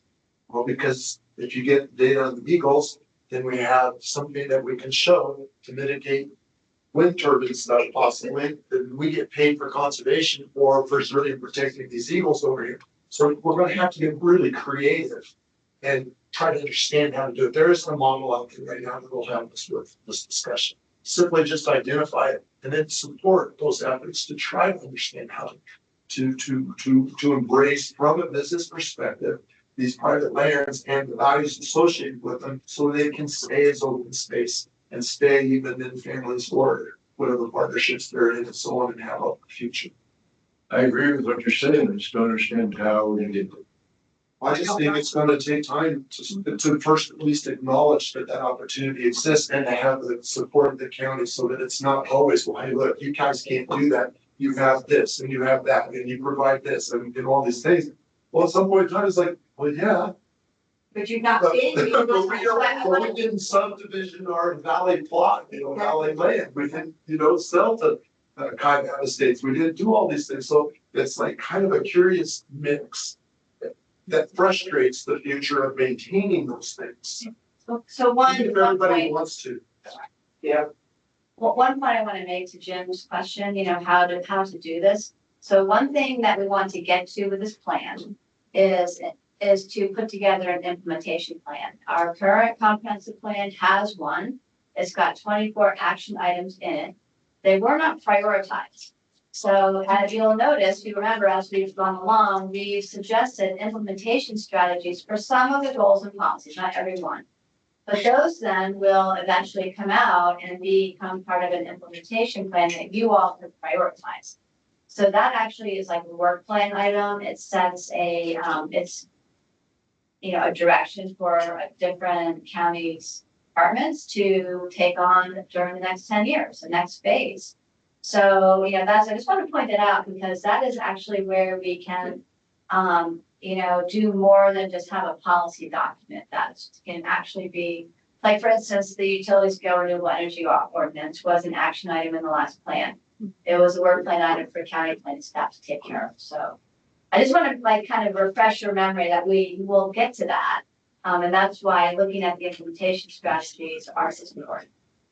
So I think we've had pretty consistent goals and policies. I know Billy talks about them a lot, but the goals and policies of the last comprehensive plan that we are now updating very much value the large acreage ownerships of the ranches as they become a part of that great large landscape that interacts with state lands and federal lands. So we have several comp plans in a row, and I don't see us losing that goal of keeping the large acreage ownerships, i.e. ranches, intact, and the county partnering in any way they can with the large ranches. As a matter of fact, we discourage by our policies in here subdivisions from going in areas where there are no services. Okay, so that's one of the things that would say, hey, those large acreage ranches, don't think about it, but you can't do a subdivision with them because you don't even have access, much less water, sewer, power, those things that you would need for a subdivision. So a lot of the Those things were put there so that you do preserve the open space. Exactly. The open space got diminished as a value because you did that. Mhm.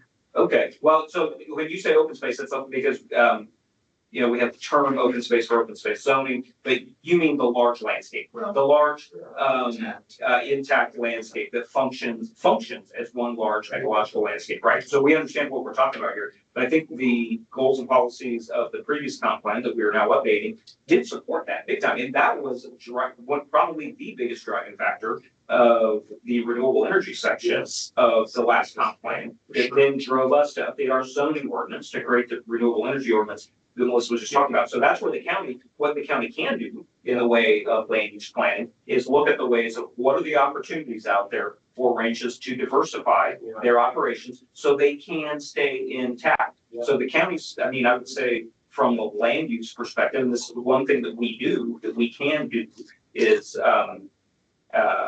zone property, which, all private land in the county is zoned, and we can continue to update our zoning ordinance to work towards those, any other policies that we would identify to work towards that goal. Updating zoning ordinance and subdivision ordinance can work towards that goal. And I think Diana actually said it. You talked about a ranching zone. It's a new concept. We haven't talked about this idea. And there could be a new zoning district potentially. I'm just throwing out some ideas here.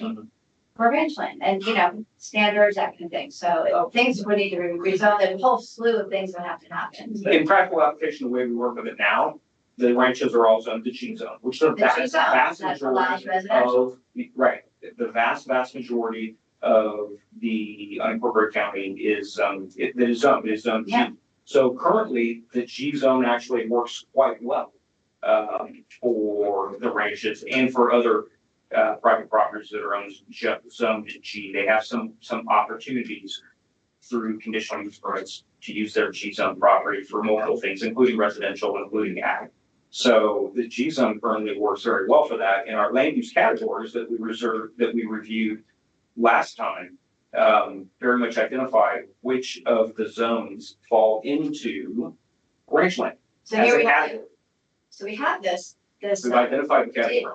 Yeah. But there could be, an an idea would be, I mean, maybe there is a new zoning district. I want to throw something out. I didn't realize that your family had to split up the land and pieces going to get developed right there. And I throw this out, it's kind of like your parents took good care of the land. And now some aspects, because it took such good care of the land, it now they're being prejudiced because they don't have an exit strategy on how to get out of it. And I think that's the issue with some of these ranch lands. You can have multiple generation, every 30 years, there's liquidation policy being implemented in some of the areas mines.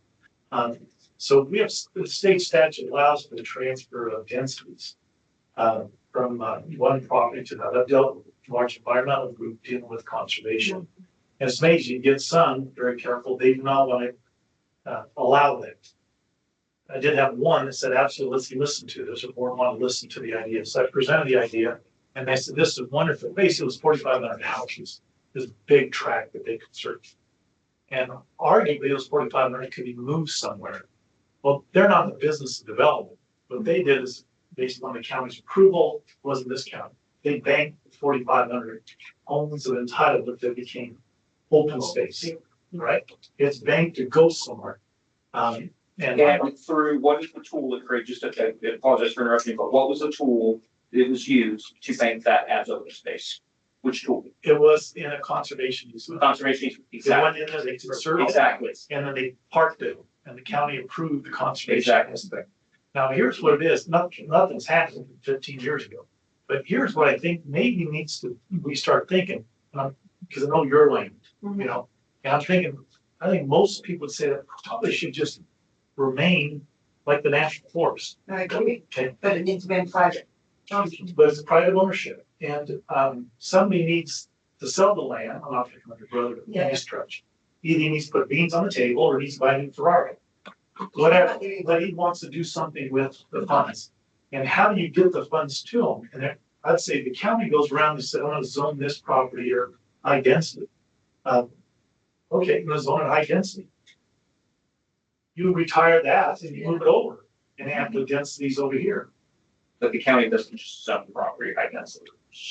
No, somebody comes in, so they want a higher use. Because you're gonna have some along these corridors, like the valley corridors. Exactly, I'm just throwing an idea out there because the state statute is provided for that. And it says you can transfer density, so once you have that in state law, that means the county can do it, the cities can do it, so I've always had that because I see the bad side of the thing. They're sitting there, they got a lot of pressures, you know, and you get too many removed. He's been great, keeping the family together, we're all on the same mission, want to do the same thing, but you think about one thing, he's no spring chicken, you know, someone's gonna step in, I don't know what's ours. So we're moving on now. Yeah, they did it, now I'm done. But you know, there are a lot of values that have not been identified. If you look at any environmental deal or get any webinar, there are so many values that support your open space and your birds and all that stuff. Somebody has got to pay for it. At some point, it has to be monetized, or you're not gonna. So whatever tools we can use to get there is very important. One of the ideas that pops into my brain is like the Parks and Rec, essentially kind of like the national park kind of deal, having trails. I don't know, I feel like that keeps the open space, and somehow those private landowners could have partnerships with the county, the state, to be able to have outdoor recreation in that ranch land. But it doesn't pay you on that. I mean, the headaches. Yeah. Something to buy the Ferrari. No, and we don't want to buy it, right? I'm just using that. Yeah. Some Whatever ideas. there's a value there, and when you transfer it, IRS thinks it's wonderful value. Well, you got to pay the taxes. So how do you do it? Put a rent on, or you sell it, or you prostitute your rent, and that's what we don't want. I don't know how to do it. If I was dictator, it would be done, But the public needs, and they don't know they need it. That's where, that's the values and that's the value they get of being a Coconino County. And we got to figure out how. Yeah, I'll just say, I think there are a lot of people who agree with every word that you've said. But politically, we reject the ideas that come, let's say, from European countries, where there's a very different meaning to what a national park is. The national parks are primarily private lands, but the national and the, equivalent of our county or state governments transfer taxes that pay for the value of having this wildlife on your property or having these recreational opportunities on your property. Well, we reject that because it's socialism, but at some point, there are a lot of people who would say, yeah, I would pay more taxes to live in a county that had higher levels of dark skies and wildlife corridors and so forth, and have some of those funds flow to you all who are providing those values. So everything you said, Billy, is that there are these values here, but they don't translate to economic value for you or any way of sustaining the land. I'm not getting any closer to that, but ultimately that's where a lot of people would like to explore. It kind of flies in the face of private property, and I understand that. But at some But point, it's not fair of me to expect you to host wolves on your property if I'm not paying something for them to be there and it's contrary to your personal interests. well, it's So how does it become parallel with your interests? Yeah, so it's kind of a big question, but Yeah, I don't think that's gonna be in this plan, but I wish we had a brilliant idea because then we would be winning national awards. If we had a way to really, figure out this idea, and it's a beautiful idea. Because we do value these natural resources in the open space. I will say there are plans in the country where, the basis of the plan has been establishing thresholds. And I'll use the example of an environmental threshold. It's complicated to do that. It takes a lot of work. We're not in a position where we can do that, but it is an approach to somewhat getting to what you're talking about, because they're all looked at equally, but then certain ideas like how much recreation space per person becomes part of an adopted plan. How much, I'm going to use the example of Lake Tahoe, how much, water clarity is measured. That's one of their thresholds. How much pollutants, the runoff is measured. Those are thresholds that are real numbers. We don't have that in this plan. It's be a very different approach. Maybe at some point, that could be looked at, because this is real, valuing these natural resources is a very real. well, and we're now using the indigenous people, we're valuing there. But we gotta come back and value those of us that are there right now. I mean, it's all that value thing. We gotta figure out how to do it. Well, And we don't have to do it on this, but when you retire, maybe we should work. I'm serious. So I just want to do a time check here. It's 10 to 7. We have some more comments to get through. Well, let's keep rolling. Okay. Rose is saying she's got to sign on the 7th. So. Okay. Okay, We'll Rose, find we appreciate you, Rose. We talked about, so page 19. We talked about paper development and needed to update that term in that section because, there was a question, do we know how many papers are basically undeveloped subdivisions that have never been developed? We don't know what those numbers are. We don't know where they are, but I guess we need to update this term. Thank you. Thank you. Thanks, John. Thank Thank you. you. Appreciate it. See you, Trace. Anybody have any other thoughts on this paragraph on page 19? I can work on that. I mean, because Okay. the point is what, Yeah, the we'll point work. is what are the impacts? And then to Miranda's point, just backing up a little bit earlier about abandonment, property abandonment is not just an issue in Valley, it's going on. Because people get a reality of what it's like to live off grid and they, yeah. Live out nowhere. Okay, so page 21 then. This is again, we've added some content here on rural growth boundaries. And this is something to explain what they do and what they mean. So we can pause here, I can send this to you separately. It's not in your copy unless you picked up a copy on the table. Okay, so this was, I need to send this to you, because it's new. So I just want to make sure you see it and then we can move on to your comments.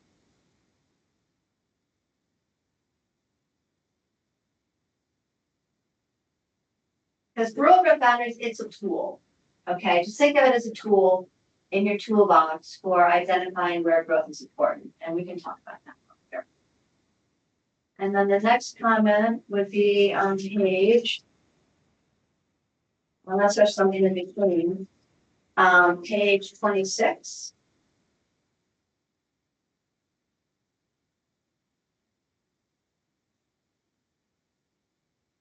It's on that section paying for growth and development that we talked about a bit ago.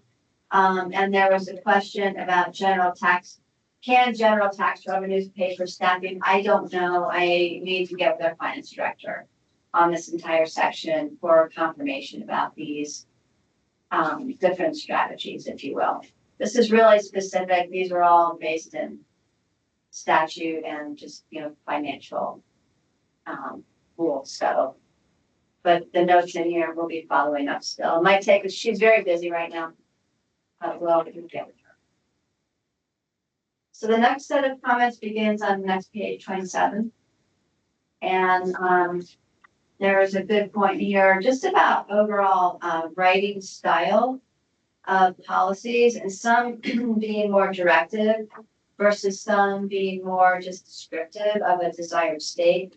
And I just wanted to kind of mention that, we did go through and update the language of the goals and policies where we could, there are nuances in how policies are worded because some are county specific to the county, versus some are more coordination between agencies. So we can't tell other agencies what to do. So there is a nuance in how those are written, but we're always happy to have wordsmithing to make anything clearer.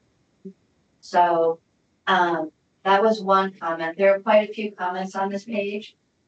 The next one was, we try to capture the discussion from when you look at this about how the current comprehensive plan refers to the land ethic and Alva Leopold's,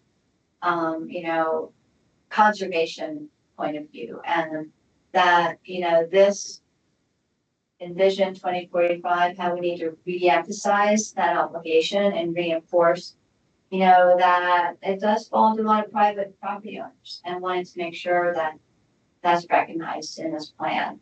So there was a request to add a goal and policy to address private landowners, their obligation to upholding that land ethic, environmental stewardship, landscape conservation, etc.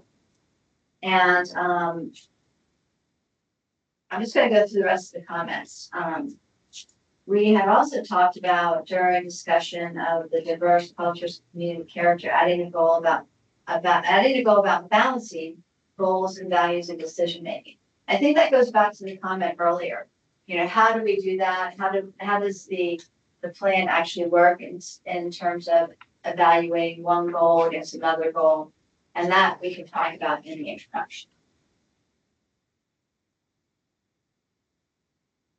And then we had and how we follow up on all these comments. We added additional text about the ethical responsibility, and added to our goal details. You can see the goal details up here. And then, again, the how to use the plan or using this plan in the introduction will hopefully provide some context for looking at policy as a whole. So, I'm just gonna pause here. There's another, just quick comment on this policy, number one, adding a phrase with all communities. So I'm just gonna pause here, because there was a lot to this. Trying to capture a lot of your thoughts on this page.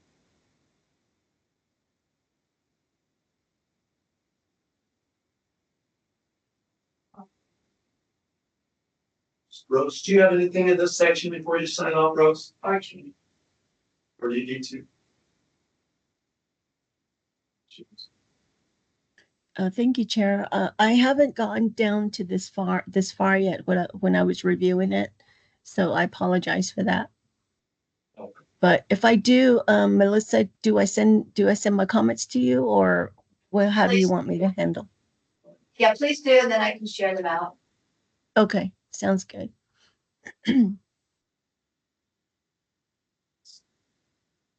All right, at this time, I'm gonna say good night to everybody.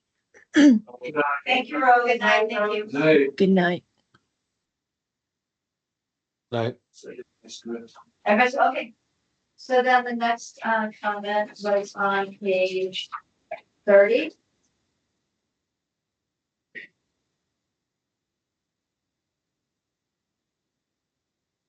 I'm fine with how it is now. I'm sorry. I'm fine. Oh, with how okay. it is now. On page 30, great, we edited that. And then the last comment, I believe, is page 31. This is a good point. And this is probably worth talking about a little bit.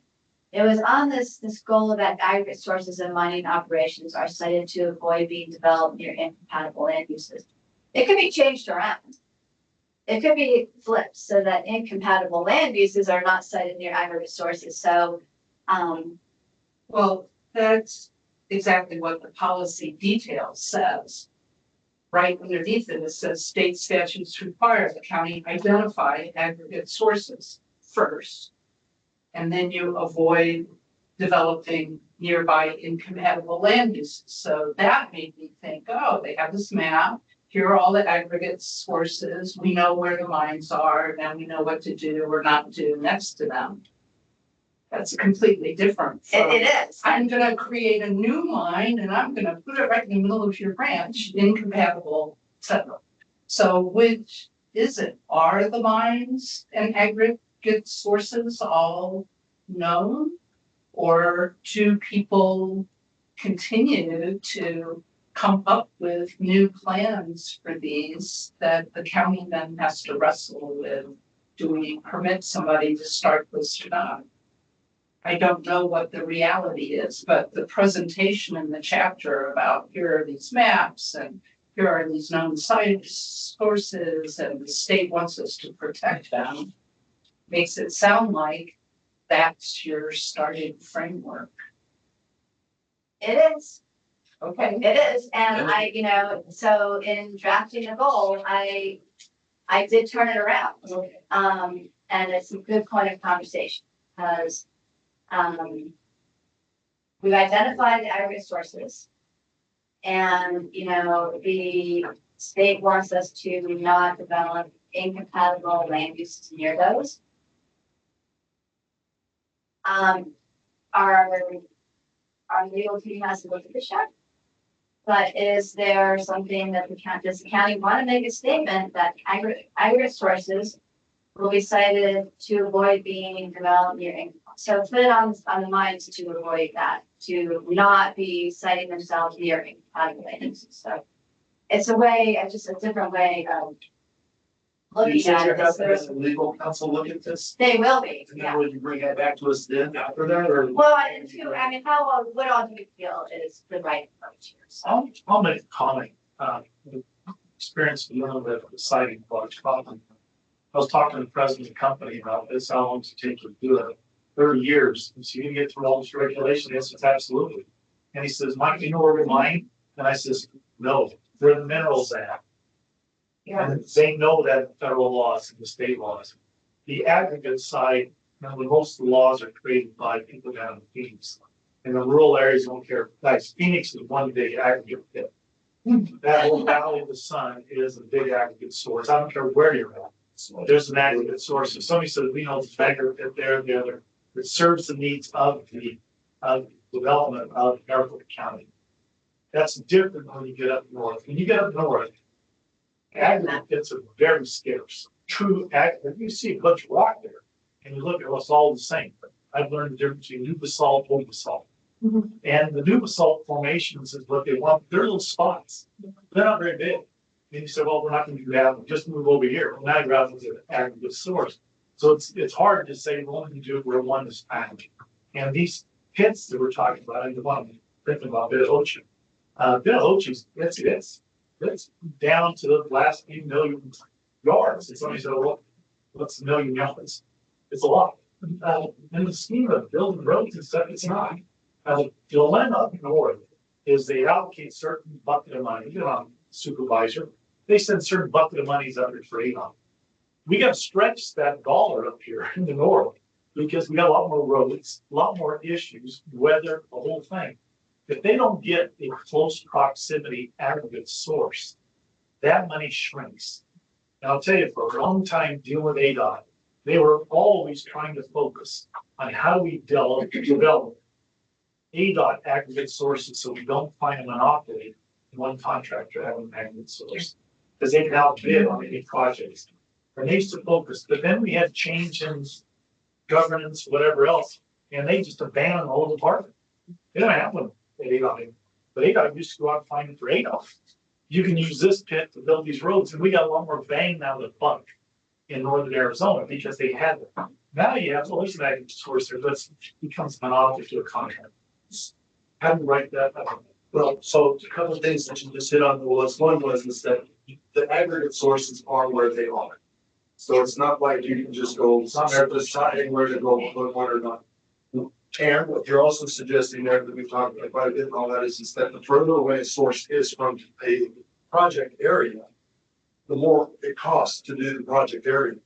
And one of the things that happens with these developments and all that is they can substantially, materially, literally raise the value, the cost of that project to where, it may not be a viable project just because of the cost of having to bring materials from some other location so far away. So it's kind of got a lot of little catch-22s in there on when it comes to this material sourcing using for development roads. Some guy 40 projects, we get 2.5 dump trucks to the site a day because the haul distance is so far to get the type of aggregate. And you just look at it and say, why? Well, just no one's found the service. Some of the project material comes from Camp Verde up to here. Well, exactly. So they're all running the highway again. It's all uphill. So there's just a bunch of catch-22s because you do need the aggregate. I don't know what the answer is, but. Well, and the county does not permit through the board of supervisors and zoning action to pay mining action. The state mine inspector, the state regulates that. The county has no oversight. Now, Mike, you may know, but what is there a public outreach requirement when a new aggregate site, when a new mine is being developed? My understanding, the mining teams will post on their board what's going on. And if they're not watching it and not paying attention, right, they'll see it. Our competitors will look at that. And the reason they'll price, we have somebody else coming in, we got to price accordingly so they can't get open. I use that word. Make sure they'll get open. Oh, yeah. It's, I use the word coyotes, and don't pull me outside this. Boy, they're like a bunch of coyotes trying to survive. But from the use of this plant, for what it gets used for, the reason the state statute says we have to identify the mines and then the mine locations and then have policies in our land use section of our county's plan is to say, don't let higher density residential go out against the mine. And that project takes care of itself. That has not happened. And I'll tell you, in the last 10 years, for the life of the plan that we're updating here, it hasn't been an issue. It sounds like we'll split the policy. Yeah. It sounds like that's what you're asking, right? Okay, right. Does the 1876 mining law, does that allow people to make a claim on a citizen's home for a agreement on it? It's not a black and white answer, and I can tell you, it worked on the peaks. For the pumice, because they determined Bruce Babbitt was secretary trying to stop that. And he wasn't successful because they said it was so unique that it qualified over $90. So the question is, first impression, say no. Bruce Babbitt caught that, and of course concluded it was unique. Therefore, it is subject to $90. A lot of these cinder cones around here, they have the aggregate. It's just a question of having somebody go in there and make a claim and open it up. I would say that on the cinders probably within the unique category. Yes, so the map we have in there, cinders are different from aggregates, are different buildings. So they have three different, the state money, the Arizona Geological survey has them identified, and we got the data from them, so we just use their data, and the state mining inspector gives them their information. So if you look at the map, we've got those three different things on there. If that helps at all. But it's not, it looks to me like where the problem with this whole deal is Mike's point. Aggregates are where you're gonna find them. Yeah, it sounds like we need to reverse the way the goal is written. So actually incompatible land uses are not cited in the aggregate and mining sources. Yes. And it was just an intentional flip to spark this conversation because it's a good conversation to think about, but we'll change it so it follows sketch. And that's what the county can Yeah. control versus what county. And honestly, it was, coming partly from a mindset about aggregate mines are one thing, uranium is different and, because it does say aggregate and other mining operations. So, whatever, we'll change that. Any other comments on this? Because I do have one thing I want to go over.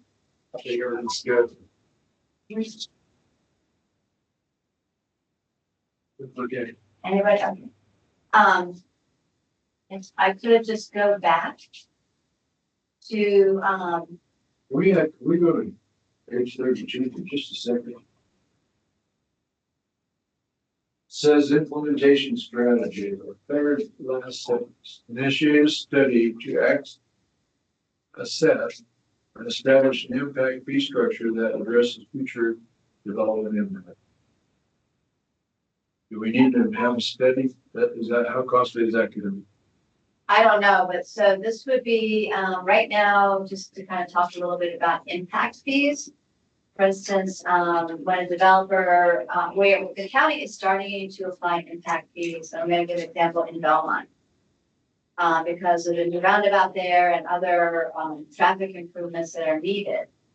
Some of the developers now, the commercial developers, are being asked to pay an impact fee to help pay for those improvements. So yeah, that's like an engineering study to know what is the cost of new development on infrastructure that the county will need to provide, mainly roads. It's mainly for roads, so. What's that going to cost? Well, the study, I don't know what a study like that would cost. But it would help if the county had a fee structure, an impact fee structure. It would help both the county and then developers understand what is that actual cost of development. Because the county doesn't have a budget for funding for developing new roads. As you know, from hearing from our engineers, we maintain roads right now. Jim, my understanding, they can't assess the impact fees if they don't have the study.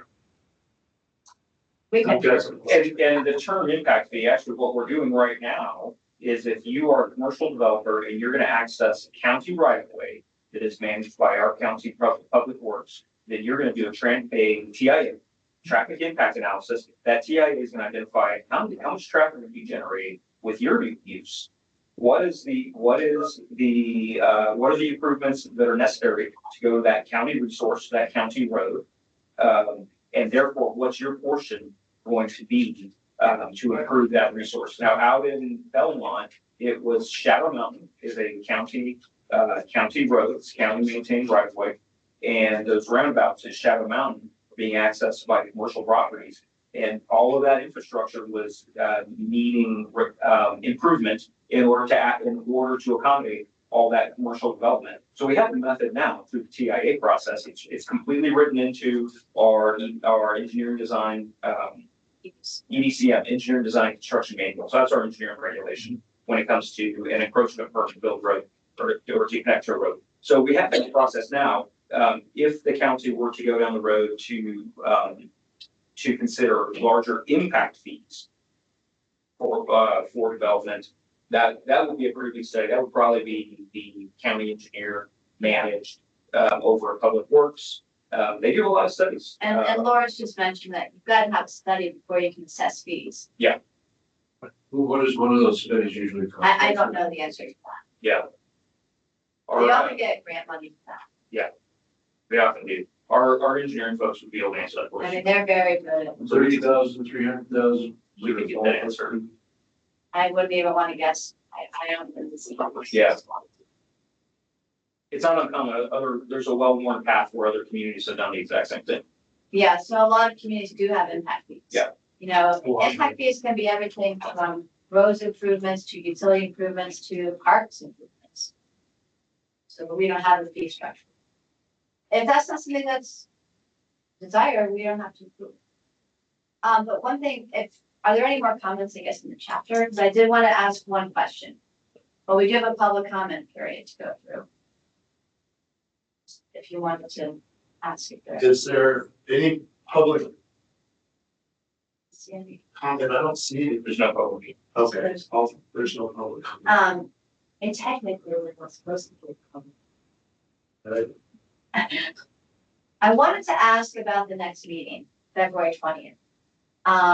We are working on these chapters of economic development and housing, we're calling it resilient economies and housing, and then community services, public safety and partnerships.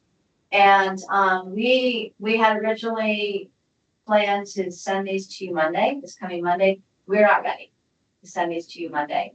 It would be on Thursday at the earliest we can get that to you.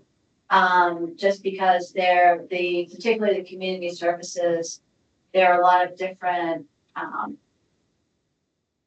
departments and other partners who are helping us pull that together. So it's just a lot of coordination there. So What's your suggestion? So we're suggesting that, well, the first question is, we can get it to you on Thursday, but that only gives you a week to review it. If we move the meeting to the next week, which would be the 27th, I wouldn't get it to you, I would still get it to you on Thursday, but it would just give you more time to review it, because I'm gonna be away for a certain amount of time doing that. Yeah, I don't know, what are your thoughts on either getting this just a week ahead or possibly moving your meeting out? We get, okay, would be the 27th on this. You're out of state. So is it okay to keep the 20th and? I could do the 20th.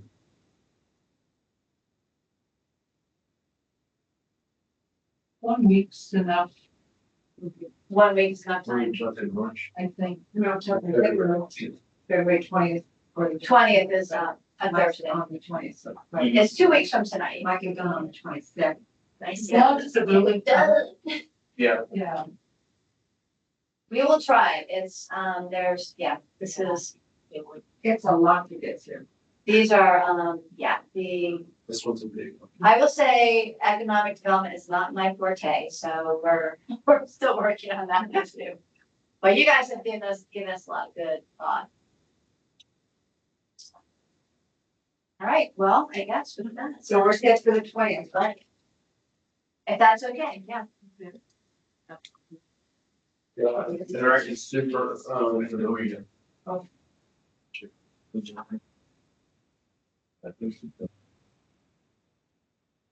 I do want to ask about the two topics that evening, and this seems a little bit whimsical on my part, but at the same time, I think it might be appropriate at least to address it a little bit.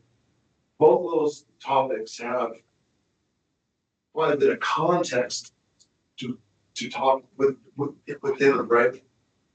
Affordable housing, you know, all these different things. And, you know, are you guys good with the way that we have been going through this, where you'll read them, read it, what you receive, and then just have these presentations this way? Or I just don't want to not have anybody voice their thought about certain topics from a perspective, if they have one, and not have the chance to do that, and then feel frustrated as we go through and trying to always navigate that perspective. I may be way off on this, but I just wanted to make sure I ask. Do you like the format and the framework when Melissa's been going through these? And with those two chapters, will you feel comfortable doing it that way from the start? I appreciate that's a lot of what I'm trying to ask you all, but I'm just, like, we started talking about affordable housing right now, we might all have different opinions about it. Just from the start of it, without even getting into what, you know, was written to us. So I just wanted to ask. So do you want to take one at a time? Is that what you're thinking? Well, I would like to ask Melissa if those two chapters can be done in one night. To me, they're